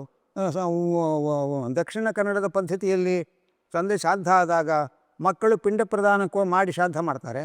ಹೆಣ್ಮಕ್ಕಳು ಕೂಡ ತಲೆ ಮೇಲೆ ಸ್ನಾನ ಮಾಡ್ಕೊಂಡಿರ್ತಾರೆ, ಒಂದು ಎಲೆಯ ಮೇಲೆ ಅನ್ನ ಎಲ್ಲ ಹಾಕಿರ್ತಾರೆ. ಅವರನ್ನು ತೊಗೊಂಡೋಗಿ ಹೊರಗಡೆ ಹಸುವಿಗೆ ಹೊರಗಡೆ ಇಡ್ತಾರೆ. ಅದು ಅವರಿಗೆ ಸ್ತ್ರೀಯರಿಗೆ ಹೇಳೋ ಕ್ರಮ ಕಂಪಲ್ಸರಿ ಮಾಡ್ತಾರೆ ಅವ್ರ ಕಡೆ ಹೆಣ್ಮಕ್ಳು. ಅಂದರೆ ಆ ವಿಧಾನಗಳು ಬೇರೆ ಬೇರೆ ಕ್ರಮ ಇರುತ್ತೆ. ಅಂತೂ ಆ ಹೆಣ್ಮಕ್ಳು ಅವ್ರಿಗೇನು ಹೇಳ್ತಾರೆ ಆ ಕ್ರಮವನ್ನು ಮಾಡಿದಾಗಲೂ ಪಿತೃಗಳಿಗೆ ಸೇರುತ್ತೆ. ಅದನ್ನು ಗರುಡ ಪುರಾಣದಲ್ಲಿ ಹೇಳಿದ್ದಾರೆ. ಆದ್ದರಿಂದ ಅದ್ರದ್ದೇನು ಯೋಚನೆ ಇಲ್ಲ. ಮತ್ತು ಮಕ್ಕಳಿಗೆ ಇಲ್ವಲ್ಲ ಅಂತ ಮಕ್ಕಳು ನಾವೇನೋ ಬೇಕಾಷ್ಟು ಹೋಮ ಮಾಡಿದ್ವಿ, ಹವನ ಮಾಡಿದ್ವಿ, ಅಶ್ವತ್ಥ ಪ್ರದಕ್ಷಿಣೆ ಹಾಕಿದ್ವಿ, ನಮಗೆ ಮಕ್ಕಳೇ ಆಗಲಿಲ್ಲ, ಬರೀ ಸುಳ್ಳು ಹೇಳ್ತಾರೆ ಇವರೆಲ್ಲ ಅಂತಲೂ ಅನಿಸ್ಬೋದು. ಅದಕ್ಕೆ ಹೇಳೋದು, ಮಕ್ಕಳ ಯೋಗ ಇದ್ದು ಪ್ರತಿಬಂಧಕ ಇದ್ದರೆ ಮಾತ್ರ ಪ್ರತಿಬಂಧಕ ನಿವಾರಣೆ ಆಗಿ ಸಂತಾನ ಆಗುತ್ತೆ. ಯೋಗನೇ ಇಲ್ಲದೆ ಹೋದರೆ ಆಗ ಇದೆಲ್ಲ ಮುಂದಿನ ಜನ್ಮಕ್ಕೆ ಉಳ್ಕೊಂಡಿರುತ್ತೆ ಈ ಪುಣ್ಯ. ಆವಾಗ ಅದು ಫಲ ಕೊಡೋದು. ಈ ಜನ್ಮದಲ್ಲೇ ಕೊಡಬೇಕು ಅಂತಿಲ್ಲ, ಈ ಜನ್ಮದಲ್ಲೇ ಆಗಬೇಕು ನಮ್ಮ ಯೋಚನೆ ಇರುತ್ತೆ. ಆದರೆ ಭಗವಂತನ ವ್ಯವಸ್ಥೆ ಏನಿರುತ್ತೆ ನಮಗೆ ಗೊತ್ತಿರಲ್ಲ. ಹಾಗಾಗಿ ಅದು ಪುಣ್ಯವನ್ನು ಯಾವುದು ದೇವರನ್ನು ಸಂತೋಷಪಡಿಸಿದ್ದು ವ್ಯರ್ಥ ಅಲ್ಲ ಅಂತ. ನ ವಿಷ್ಣು ತೋಷಣಂ ವೃಥ ಅಂತ. ಅದು ಈ ಜನ್ಮದಲ್ಲೇ ಯೋಗ ಇದೆ, ಈ ಜನ್ಮದಲ್ಲೇ ಕೊಡುತ್ತೆ. ಜನ್ಮಾಂತರಲ್ಲಿ ಯೋಗ ಇದ್ದರೆ ಈ ಪುಣ್ಯದ ಫಲ ಅಲ್ಲಿ ಕೊಡುತ್ತೆ. ಅಂತೂ ಮಾಡಿದ್ದು ವ್ಯರ್ಥ ಆಗಲ್ಲ ಅನ್ನುವಂಥ ಅಂಶವನ್ನು ಪುರಾಣಗಳಲ್ಲಿ ಹೇಳ್ತಾರೆ. ಈಗ ಯಮನ ಬಗ್ಗೆ ಮಾತಾಡ್ತಾ ಮತ್ತೆ ಯಮಲೋಕ ಎಲ್ಲಿದೆ? ಅದು ಈ ದಕ್ಷಿಣ ಮತ್ತು ನೈಋತ್ಯ ದಿಕ್ಕು. ಆ ದಕ್ಷಿಣ ನೈಋತ್ಯ ದಿಕ್ಕಿನ ನಡುವೆ ಆ ಯಮಲೋಕ ಇದೆ ಅಂತ ಹೇಳ್ತಾರೆ. ಅಲ್ಲಿಗೆ ಆ ಯಮಲೋಕದಲ್ಲಿ ಒಂದು ಅದ್ಭುತವಾದಂಥ ಯಮದೇವರ ಸಭೆ ಇದೆ. ಆ ಸಭೆ ಹೇಗೆ ಅಂತಂದರೆ, ಇವತ್ತು ನಾವು ಎ ಸಿ ಗಿಸಿ ಇರೋಂಥ ಹಾಲ್ನ ನಾವು ನೋಡ್ತೇವೆ. ಅಲ್ಲಿ ಆ ಸಭೆಯಲ್ಲಿ ಹೇಗೆ ಅಂದರೆ, ನಿಮಗೆ ಕೆಲವೊಮ್ಮೆ ನಮಗೆ ಎ ಸಿ ಆಗಲ್ಲ, ಆದರೆ ಅಲ್ಲೇ ಬಲವಂತ ಕೂತ್ಕೊಂಡು ಕೋಲ್ಡಾಗಿ ಅನುಭವಿಸ್ತಾ ಇರ್ತೇವೆ. ಆ ಯಮದೇವರ ಸಭೆ ಹಾಗಲ್ಲ. ನಿಮಗೆ ಸೆಕೆ ಆಗಲ್ಲ ಅಂದರೆ ನಿಮಗೆ ತಂಪಾಗಿರುತ್ತೆ, ಇನ್ನೊಬ್ರು ತಂಪಾಗಲ್ಲ ಅಂದರೆ ಅವ್ರದ್ದೇ ಹೇಗೆ ಬೇಕೋ ಹಾಗೆ ಇರುತ್ತೆ. ಹಾಗೆ ಪ್ರತಿಯೊಬ್ಬ ವ್ಯಕ್ತಿಗಳ ಅವರವರ ಇದಕ್ಕೆ ಅನುಕೂಲವಾದ ವಾತಾವರಣ ಅಲ್ಲಿರುತ್ತೆ. ಅದು ದೇವ ನಿರ್ಮಿತವಾದ ಸಭೆಗಳು, ಅಂಥ ಸಭೆ ಇರುತ್ತೆ. ಆ ಸಭೆಗೆ ಪುಣ್ಯಾತ್ಮರ ಪ್ರವೇಶಗಳಾಗತ್ತೆ. ಉಳಿದ ಕಡೆಯಲ್ಲಿ ಪಾಪಿಗಳ ಪ್ರವೇಶ ಆಗುತ್ತೆ, ಅವರಿಗೊಂದು ಬೇರೆ ವ್ಯವಸ್ಥೆ ಇರುತ್ತೆ. ಹಾಗೆ ಯಮದೇವರ ಪಟ್ಟಣ ಅಲ್ಲಿರೋದು. ಅದಕ್ಕೆ ಅಷ್ಟು ದೊಡ್ಡ ಪಟ್ಟಣ. ಅಲ್ಲಿ ಸುತ್ತಮುತ್ತಲು ಚಿತ್ರಗುಪ್ತರ ಭವನ ಇರುತ್ತೆ. ಇತರ ಜ್ವರ ರೋಗಾದಿಗಳು ಅದೆಲ್ಲದರನ್ನು ನಿಯಂತ್ರಣ ಮಾಡ್ತಕ್ಕ ದೇವತೆಗಳ ಒಂದು ಮನೆಗಳಿರುತ್ತೆ. ಒಂದು ರೀತಿ ಯಮ ಲೇಔಟ್ ಇದ್ದ ಹಾಗೆ ಸುತ್ತ ಅವ್ರದ್ದೆಲ್ಲ ಮನೆಗಳಿರುತ್ತೆ ಅಲ್ಲಿ ಪೂರ್ತಿ. ಹಾಗೆಲ್ಲ ವ್ಯವಸ್ಥೆ ಇದೆ ಅಂತ ಹೇಳ್ತಾರೆ. ಜ್ವರ ರೋಗಾದಿಗಳೆಲ್ಲ ಇದೆಯಲ್ಲ, ಅದಕ್ಕೆಲ್ಲ ಒಬ್ಬೊಬ್ಬ ಅಭಿಮಾನಿ ದೇವತೆ ಅಂತ ಇರ್ತಾರೆ. ನಮ್ಮ ಕರ್ಮಾನುಸಾರವಾಗಿ ಅವರ ದೇಹಕ್ಕೆ ಜ್ವರ ಕೊಡ್ತಾರೆ. ಜ್ವರ ಏನಾದ್ರು ಕಾಯಿಲೆಗಳು ಬರುತ್ತೆ. ಆ ಕಾಯಿಲೆ ಬಂದಾಗ 2 ಪರಿಹಾರ. ಒಂದು ಔಷಧಿ ತಗೊಳ್ಳೋವು. ಕೆಲವೊಮ್ಮೆ ಕೆಲವು ಕಾಯಿಲೆಗಳಿಗೆ ನೀವು ಇಂಥ ಮಂತ್ರ ಜಪ ಮಾಡಿಸ್ರಿ ನೀವು ಅಂತ ಪರಿಹಾರ ಹೇಳ್ತಾರೆ. ಅದೇನು ಅಂತಂದರೆ, ಆ ದೇಹಕ್ಕೆ ಆಗುವ ರೋಗದ ಪರಿಣಾಮ ಔಷಧಿಯಿಂದ ಹೋಗುತ್ತೆ. ಆ ರೋಗಕ್ಕೆ ಕಾರಣವಾದ ಪಾಪ ಇರುತ್ತಲ್ಲ, ಅದು ಔಷಧಿಗೆ ಸಿಗಲ್ಲ, ಅದು ಔಷಧಿಗೆ ಹೋಗಲ್ಲ. ಅದಕ್ಕೆ ಅಧ್ಯಾತ್ಮದ ಪ್ರಯೋಗಗಳು ಅಂದರೆ ಮಂತ್ರ ಜಪ, ಪಾರಾಯಣ, ಇದು ಆ ಪಾಪಕ್ಕೆ ಪರಿಹಾರ. ದೇಹದ ಮೇಲೆ ಏನು ಎಫೆಕ್ಟ್ ಆಗಿರುತ್ತೆ ಅದಕ್ಕೆ ಔಷಧಿಯಿಂದ ಪರಿಹಾರ. ಕೆಲವೊಮ್ಮೆ ಮನಸ್ಸಿಗೆ ಎಫೆಕ್ಟ್ ಆಗಿರುತ್ತೆ. ಮನಸ್ಸಿಗೆ ಎಫೆಕ್ಟ್ ಆದಾಗ ಇದು ಆ ಮನಸ್ಸಿನ ಕಾಯಿಲೆಯಿಂದ ದೇಹಕ್ಕೆ ಅಂಟ್ಕೊಂಡಿರುತ್ತೆ. ಅದಕ್ಕೆ ಮನಸ್ಸಿಗೆ ವಿವೇಕ ಹೇಳಬೇಕು. ಧರ್ಮರಾಜರು ವನವಾಸಕ್ಕೆ ಹೋದಾಗ ಶೌನಕರು ಅಂತ ಒಬ್ಬ ಋಷಿಗಳು ಬರ್ತಾರೆ. ಅವ್ರ ಮುಂದೆ ನನ್ನಿಂದಾಗಿ ಇವರೆಲ್ಲ ವನವಾಸಕ್ಕೆ ಬರೋ ಥರ ಆಯಿತು ಹಾಗೆ ಅಂತ ಬಹಳ ತನ್ನ ಮನಸ್ಸಿನ ತಾಪವನ್ನೆಲ್ಲ ಹೇಳ್ಕೊಳ್ತಾರೆ. ಇವತ್ತೇನು ಕೌನ್ಸಿಲಿಂಗ್ ಕೊಡೋದು ಅಂತಂತಾರೆ, ಅಲ್ಲಿ ಶೌನಕರು ಧರ್ಮರಾಜನಿಗೆ ಕೌನ್ಸಿಲಿಂಗ್ ಕೊಡ್ತಾರೆ. ನೋಡಪ್ಪ, ಈ ದೇಹದ ರೋಗಗಳು ಬೇರೆ, ಮನಸ್ಸಿನ ರೋಗಗಳು ಬೇರೆ. ಮನಸ್ಸಿನ ರೋಗ ಅಂತಂದಾಗ ನೀನು ಏನೇನೋ ಭಾವನೆಗಳಂತ ಆವಾಹಿಸ್ಕೊಂಡಿರ್ತಿ, ಅದರ ಪರಿಣಾಮವಾಗಿ ಮನಸ್ಸು ಹತಾಶವಾಗಿ ಇಂಥದ್ದೆಲ್ಲ ಆಗತ್ತೆ. ಅದನ್ನು ವಿವೇಕವನ್ನು ಗಳಿಸ್ಕೊಳ್ಬೇಕು. ವಿವೇಕದಿಂದ ಇದೆಲ್ಲ ವನವಾಸ ಆಗಬೇಕು, ಇನ್ನೇನು ಆಗಬೇಕು, ಇದೆಲ್ಲ ಭಗವಂತನ ಒಂದು ವ್ಯವಸ್ಥೆ. ಅದಕ್ಕೆ ಒಬ್ಬರು ನಾವು ನಿಮಿತ್ತ. ಎಲ್ಲವನ್ನೂ ನಾವು ನಮ್ಮ ತಲೆ ಮೇಲೆ ಹಾಕ್ಕೊಂಡು ಟೆನ್ಷನ್ ಮಾಡ್ಕೊಳ್ಬೇಡ. ಹೀಗೀಗೆ ಆಗಬೇಕು ಅಂತ ಒಂದು ವ್ಯವಸ್ಥೆ ಇರುತ್ತೆ. ಅದು ಹೇಗೆ ಅಂತಂದರೆ, ಇವತ್ತು 1 ಡೇ ಕ್ರಿಕೆಟ್ ಮ್ಯಾಚ್ ಇರುತ್ತೆ, ನಾವು ನೋಡಿರ್ತೇವೆ. 2-3 ವಿಕೆಟ್ ಬಿದ್ಕೊಳ್ಳಿ ಟೆನ್ಷನ್ ಆಗುತ್ತೆ ನಮಗೆ. ಏನಪ್ಪ ಇನ್ನು ಅಷ್ಟೊಂದು ಸ್ಕೋರ್ ಆಗಬೇಕು, ಗೆಲ್ತೀವೋ ಇಲ್ವೋ ಅಂತ. ಇದೇ 1 ಡೇ ಮ್ಯಾಚನ್ನು ನಾಳೆ ನೋಡ್ತೀವಿ, ಇನ್ನೂ ಸರಿ ಹಾಕಿ ರೀಪ್ಲೇ ಮಾಡಿರ್ತಾರೆ. ಆವಾಗ ನಮಗೆ 3 ವಿಕೆಟ್ ಬಿದ್ದಾಗ ಟೆನ್ಷನ್ ಆಗಲ್ಲ. ನಮಗೆ ಗೊತ್ತಿರುತ್ತೆ 5-6ನೇ ವಿಕೆಟ್ನವ್ರು ಆಡ್ತಾರೆ, ಗೆಲ್ತೀವಿ ನಾವು ಅಂತ. ದೇವರ ದೃಷ್ಟಿಗೆ ಇದೆಲ್ಲ 1 ಡೇ ಮ್ಯಾಚನ್ನು ಸೆಕೆಂಡ್ ಡೇ ನೋಡಿದ ಹಾಗೆ. ಏನಾಗುತ್ತೆ ಅಂತೆಲ್ಲ ಅವನಿಗೆ ಗೊತ್ತು, ಅವನು ಟೆನ್ಷನ್ ಮಾಡ್ಕೊಳ್ಳಲ್ಲ. ನಮಗೆ ಗೊತ್ತಿರಲ್ಲ, ನಮ್ಮ 1 ಡೇ ಮ್ಯಾಚನ್ನು ಫಸ್ಟ್ ಡೇ ನೋಡೋಣ ನಾವು. ಹಾಗಾಗಿ ನಮಗೆ ಒಂದು ಸಣ್ಣ ಘಟನೆ ಹಾಕೊಳ್ಳಿ ಏನೋ ಆಗ್ಬಿಡುತ್ತೆ ಅಂತ ಟೆನ್ಷನ್ ಮಾಡ್ಕೊಳ್ತೇವೆ. ಆದರೆ ಭಗವಂತನ ವ್ಯವಸ್ಥೆಯಲ್ಲಿ ಅವರವರ ಕರ್ಮಾನುಸಾರವಾಗಿ ಏನೇನು ಆಗಬೇಕು ಅಂತ ಎಲ್ಲ ಪ್ರೀ ಪ್ಲಾನ್ಡ್ ಎಲ್ಲ ಆಗುತ್ತೆ. ಅದು ತನ್ನಷ್ಟಕ್ಕೆ ಅದು ನಡ್ಕೊಂಡು ಹೋಗುತ್ತೆ. ಅದಕ್ಕೆ ಎಲ್ಲ ನಾನು ಮಾಡಿದ್ದು ನನ್ನಿಂದಾಗಿದ್ದು ಅಂತ ತಲೆ ಮೇಲೆ ಹಾಕ್ಕೋಬಾರ್ದು. ಹೀಗೆ ಆಗಬೇಕು ಅಂತ ದೇವ್ರ ಸಂಕಲ್ಪ ಆಯಿತು ಅಷ್ಟೇ. ಅದನ್ನು ಹಾಗೆ ತೊಗೋಬೇಕು ಅಷ್ಟೇ ಮನಸ್ಸಲ್ಲಿ. ತೊಗೊಂಡು ನಾವು ಸುಮ್ಮನೆ ಇದ್ದರೆ ಆರಾಮಾಗಿ ಮನಸ್ಸಿನ ರೋಗಗಳು ಬರೋದಿಲ್ಲ. ಅದನ್ನು ವಿವೇಕ ಮತ್ತು ಒಂದು ನಮ್ಮನ್ನೆಲ್ಲ ನಿಯಂತ್ರಿಸುವ ಒಂದು ಶಕ್ತಿ ಅಂದರೆ ಆ ಶಕ್ತಿಯ ಸಂಕಲ್ಪಗಳು, ಅದ್ರ ಪ್ರಕಾರ ವ್ಯವಸ್ಥೆ ಆಗತ್ತೆ. ನಾವು ಎಷ್ಟೋ ಸಂದರ್ಭದಲ್ಲಿ ದೇವರ ಸೇವೆ ಮಾಡ್ತೇವೆ, ನಮಗೇನು ಫಲವೇ ಬರಲ್ಲ ಅಂತೆಲ್ಲ ನಿರಾಶರಾಗ್ತೇವೆ. ಇದು ಹೇಗೆ ಅಂತಂದರೆ, ನಾವು ಬ್ಯಾಂಕಿಗೆ ಹೋಗ್ತೇವೆ, ಬ್ಯಾಂಕಿಗೆ ಚೆಕ್ ಕೊಡ್ತೇವೆ. ನಮ್ಮ ಅಕೌಂಟಲ್ಲಿ 10,000 ಇದೆ, ನಾವು 20,000 ಚೆಕ್ ಬರೆದ್ರೆ ಅದು ಕ್ಯಾಶ್ ಆಗಲ್ಲ. ಅಥವಾ ನಾವೇನು ಮಾಡ್ತೇವೆ, ಪಾಸ್ಬುಕ್ ನೋಡ್ಕೊಂಡು ಅಮೌಂಟ್ ಎಷ್ಟಿದೆ ನೋಡ್ಕೊಂಡು ಚೆಕ್ ಬರಿತೇವೆ. ಇಲ್ಲದೆ ಅವ್ರನ್ನ ಕೇಳ್ತೇವೆ ಅಕೌಂಟಲ್ಲಿ ಎಷ್ಟಿದೆ ಹೇಳಿ ಅಂತ, ಕೇಳಿಬಿಟ್ಟು ಆಮೇಲೆ ಚೆಕ್ ಬರಿತೇವೆ. ಇಲ್ಲೇನಾಗಿದೆ ಅಂದರೆ ಪಾಸ್ಬುಕ್ ಆ ದೇವರ ಕೈಲು. ಹಾಗಾಗಿ ನಮ್ಮ ಅಕೌಂಟಲ್ಲಿ ಎಷ್ಟು ಪಾಪ ಎಷ್ಟು ಪುಣ್ಯ ಇದೆ ಅನ್ನೋದು ನಮಗೆ ಗೊತ್ತಿಲ್ಲ. ನಾವಾಗ 10,000 ಪುಣ್ಯ ಇದ್ದರೆ ನಾವು 20,000 ಚೆಕ್ ಬರಿತೇವೆ, ಅದು ಸ್ಯಾಂಕ್ಷನ್ ಆಗಲ್ಲ. ಇಲ್ಲಿ ಗೊತ್ತಾಗುತ್ತೆ ವ್ಯವಸ್ಥೆ, ಅಲ್ಲಿ ಗೊತ್ತಾಗಲ್ಲ. ಆವಾಗ ನಾವು ಹತಾಶರಾಗ್ತೇವೆ. ಅದಕ್ಕೇನು ಅಂದರೆ, ಕೆಲವೊಮ್ಮೆ ದೇವರು ಉದ್ದೇಶಪೂರ್ವಕವಾಗಿ ಕೊಡಲ್ಲ. ಅದನ್ನು ಶಾಸ್ತ್ರದಲ್ಲಿ ಒಂದು ಮಾತು ಹೇಳ್ತಾರೆ, ಕೆಲವೊಮ್ಮೆ ದೇವರು ಕೇಳಿದ್ರು ಕೊಡಲ್ಲ, ಕೆಲವೊಮ್ಮೆ ಕೇಳಿದನು ಕೊಟ್ಟಿರ್ತಾನೆ. ಜನ್ಮಾಂತರದ ಪುಣ್ಯ ಇದೆಪ್ಪ ಅನುಭವಿಸಿ ಇನ್ನೊಂದು ಕೊಟ್ಟಿರ್ತಾನೆ. ಕೆಲವೊಮ್ಮೆ ಕೇಳಿದ್ರು ಕೊಡಲ್ಲ. ಯಾಕೆ ಕೇಳಿದ್ರು ಕೊಡಲ್ಲ ಅಂದ್ಕೊಳ್ಳಿ ನಮ್ಗೆ ಸಿಟ್ಟು ಬರುತ್ತೆ ದೇವ್ರ ಮೇಲೆ. ಕೊಡದೇ ಇದ್ದಾಗ ಕೊಟ್ಟಾಗ ಪ್ರೀತಿ ಮಾಡ್ತೇವೆ, ಕೊಡದೇ ಇದ್ದಾಗ ಸಿಟ್ಟು ಮಾಡ್ಕೊಳ್ತೇವೆ. ಆದರೆ ಶಾಸ್ತ್ರ ಹೇಳುತ್ತೆ, ನಿನ್ನನ್ನೇ ನೀನು ಸ್ವಲ್ಪ ಆಲೋಚನೆ ಮಾಡಿ ನೋಡು. ಉದಾಹರಣೆಗೆ ನಮ್ಮ ಮಗ ಇದ್ದಾನೆ, ಚಿಕ್ಕ ಹುಡುಗ, ಸೈಕಲ್ ಬೇಕು ಅಂತ ಹಠ ಮಾಡ್ತಾನೆ. ನಮ್ಗೆ ದುಡ್ಡಿದೆ ಕೊಡೋಕ್ಕೆ, ಮಗನ ಮೇಲೆ ಪ್ರೀತಿನೂ ಇದೆ. ಪ್ರೀತಿ ಇರೋದ್ರಿಂದಲೇ ಸೈಕಲ್ ಕೊಡಿಸೋಲ್ಲ ನಾವು. ಯಾಕೆ, ನಮ್ಮ ರಸ್ತೆ ಫುಲ್ ಟ್ರಾಫಿಕ್ ರೋಡು, ನಾವು ಸೈಕಲ್ ಕೊಡಿಸಿ ಆ ಮಗು ಸೈಕಲಲ್ಲಿ ಓಡಿ ಕೈಕಾಲು ಮುರ್ಕೊಂಡ್ರೆ ಗತಿ ಏನು ಅಂಥೇಳಿ ಮಗು ಕೇಳಿದ್ರು ಕೊಡೋ ಶಕ್ತಿ ನಮಗಿದ್ದರೂ ನಾವು ಮಗುವಿಗೆ ಸೈಕಲ್ ಕೊಡಿಸಲ್ಲ. ಎದುರುಗಡೆ ಮನೆ ಅಂಕಲ್ಲು ಅವ್ರ ಮಗು ಸೈಕಲ್ ಕೊಡಿಸಿರ್ತಾರೆ. ಈ ಮಗು ನೋಡುತ್ತೆ, ನೋಡಿ ಅವ್ರ ಮನೆ ಅಂಕಲ್ಲು ಒಳ್ಳೆಯವರು, ಮಗು ಸೈಕಲ್ ಕೊಡಿಸ್ಯಾರ ಮಗಂಗೆ, ನಮ್ಮಪ್ಪಗೆ ನಮಗೆ ಪ್ರೀತಿ ಇಲ್ಲ, ಜಿಪುಣ ನಮ್ಮಪ್ಪ ಅಂತೆಲ್ಲ ಬೈಕೊಳ್ತಾ ಇರುತ್ತೆ. ಇದು ಅಪ್ಪ ಆಗೋ ತನಕ ಅಪ್ಪನ ಸಂಕಲ್ಪ ಏನೋ ಗೊತ್ತಾಗಲ್ಲ ಆತ. ಹಾಗಾದ್ರೆ ಅವರು ಸೈಕಲ್ ಕೊಡಿಸಿರೋದು ಪ್ರೀತಿಯಿಂದ, ಇವ್ರು ಕೊಡಿಸದೇ ಇರೋದು ಪ್ರೀತಿಯಿಂದ. ಹಾಗಾದ್ರೆ ನಾವೇನೇ ಕೆಲವೊಮ್ಮೆ ಈ ಕೊಡೋ ಶಕ್ತಿ ಇದ್ದರೂ ಪ್ರೀತಿಯಿಂದನೇ ಕೆಲವು ಕೊಡೋಲ್ಲ ಮಕ್ಕಳಿಗೆ. ಹಾಗೆ ದೇವರು ಕೂಡ ಇವನು ಕೇಳ್ತಾನೆ, ನಾನು ಕೊಟ್ಟರೆ ಇವನು ಹಾಳಾಗ್ತಾನೆ, ಇವನು ಹಾಳಾಗೋದು ಬೇಡ ಸುಖವಾಗಿರಲಿ ಅಂತ ನಾನು ಕೊಡಲ್ಲ. ಹಾಗೆಂದರೆ ದೇವ್ರ ಸಂಕಲ್ಪ ಇರುತ್ತೆ. ಅದನ್ನು ವಿಷ್ಣು ರಹಸ್ಯ ಅನ್ನೋ ಗ್ರಂಥದಲ್ಲಿ ಹೇಳ್ತಾರೆ. ಬ್ರಹ್ಮದೇವರಿಗೆ ಭಗವಂತ ಹೇಳ್ತಾನೆ, ಕೆಲವರಿಗೆ ನಾನು ದುಡ್ಡು ಕೊಡಲ್ಲ. ಯಾಕೆ ಕೊಡಲ್ಲ ಅಂದರೆ, ದುಡ್ಡು ಇದ್ದವರು ಏನೇನು ಟೆನ್ಷನ್ ಮಾಡ್ಕೊಂಡು ಒದ್ದಾಡ್ತಾರೆ. ಆ ಟೆನ್ಷನ್ಗಳು, ಆ ರಗಳೆಗಳು, ದುಡ್ಡಿನ ರಗಳೆಗಳು ಬೇಡ, ಸುಖೋದು ಅವ್ರ ಪಡುವ ನೆಮ್ಮದಿಯಾಗಿ ಜೀವನ ನಡೆಸ್ಕೊಂಡಿರಲಿ ಅಂತ ಕರುಣೆಯಿಂದನೇ ಕೆಲವರು ನಾನು ದುಡ್ಡು ಕೊಡಲ್ಲ. ಇನ್ನು ಕೆಲವರಿಗೆ ಸಂತಾನ ಕೊಟ್ಟಿರಲ್ಲ. ಯಾಕೆ ಕೊಟ್ಟಿರಲ್ಲ ಅಂದರೆ, ಅದಕ್ಕೆ ಕಾರಣವಾದ ಜನ್ಮಾಂತರದ್ದೇನೋ ಇರುತ್ತೆ. ಅವರ ವ್ಯಕ್ತಿಗತವಾದಂಥ ಕಾರಣಗಳಿರ್ಬೋದು. ಅದ್ರ ಜೊತೆಲಿ ನಂದೊಂದು ಸಂಕಲ್ಪ ಇರುತ್ತೆ. ಯಾಕಂದ್ರೆ ಮಕ್ಕಳಾಗಿ ಆ ಮಕ್ಕಳು ರಗಳೆ ಮಾಡಿ ಆ ಮಕ್ಕಳು ಸುಖ ಅನುಭವಿಸೋದು ಅಂತ ಒಂದಿರುತ್ತೆ. ಅದಿರಲ್ಲ. ಅಂಥ ಸಂದರ್ಭದಲ್ಲಿ ಮಕ್ಕಳಾಗಿ ಅದರಿಂದ ಇವ್ರು ಕ್ಲೇಶ ಪಡೋ ಬದಲು ಅಂತ ನೆಮ್ಮದಿಯಾಗಿ ಅವ್ರ ಪಾಡು ಅವ್ರು ಸಾಧನೆ ಮಾಡ್ಕೊಂಡು ಸುಖವಾಗಿರಲಿ, ಯಾಕೆ ರಗಳೆ ತುಂಬೋದು ಅವ್ರಿಗೆ ಅಂತ ಕರುಣೆಯಿಂದನೇ ನಾನು ಕೆಲವರಿಗೆ ಮಕ್ಕಳನ್ನ ಕೊಟ್ಟಿರಲ್ಲ, ಕೆಲವರು ಸಂಪತ್ತು ಕೊಟ್ಟಿರಲ್ಲ. ಹಾಗಾಗಿ ನಾನು ಏನು ಕೊಟ್ಟಿಲ್ವೋ ಅದು ಪ್ರೀತಿಯಿಂದ ಕೊಟ್ಟಿಲ್ಲ, ಏನು ಕೊಟ್ಟಿದ್ದೇನೋ ಅದನ್ನು ಪ್ರೀತಿಯಿಂದ ಕೊಟ್ಟಿದ್ದೇನೆ. ಇಷ್ಟು ಅರ್ಥ ಮಾಡಿಕೊಂಡು ನಾವು ಟೆನ್ಷನ್ನಿದೆ ಆರಾಮಾಗಿರೋದು ಕಲ್ತ್ಕೋಬೇಕು. ಆವಾಗ ಮನಸ್ಸಿನ ರೋಗಗಳು ಬರಲ್ಲ ನಮಗೆ.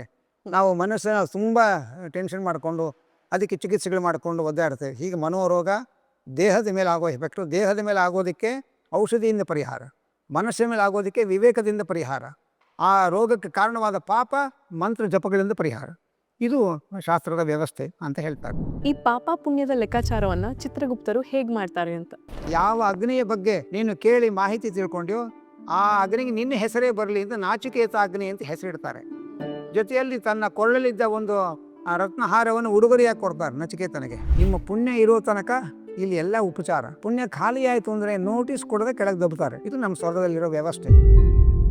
ಈಗ ಯಮಧರ್ಮರಾಯ ಅಂದ ತಕ್ಷಣ ಎಲ್ರಿಗೂ ಭಯನೇ ಇದೆ ಅಲ್ಲ. ಯಮಧರ್ಮರಾಯನು ಗೃಹಸ್ಥಾನ, ಅವರಿಗೆ ಹೆಂಡತಿ ಮಕ್ಕಳು ಇದ್ದಾರಾ?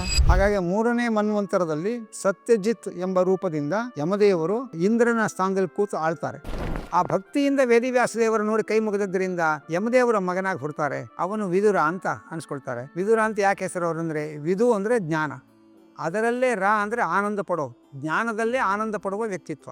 ಅದಕ್ಕೆ ಅವರಿಗೆ ವಿದುರ ಅಂತ ಕರೀತಾರೆ. ಇವತ್ತು ಈ ಕರಗ ಎತ್ತೋರು ಧರ್ಮರಾಜರ ದೇವಸ್ಥಾನ ಅಂತ ಹೇಳ್ತಾರೆ. ಅದೇ ಯಮದೇವರ ದೇವಸ್ಥಾನ.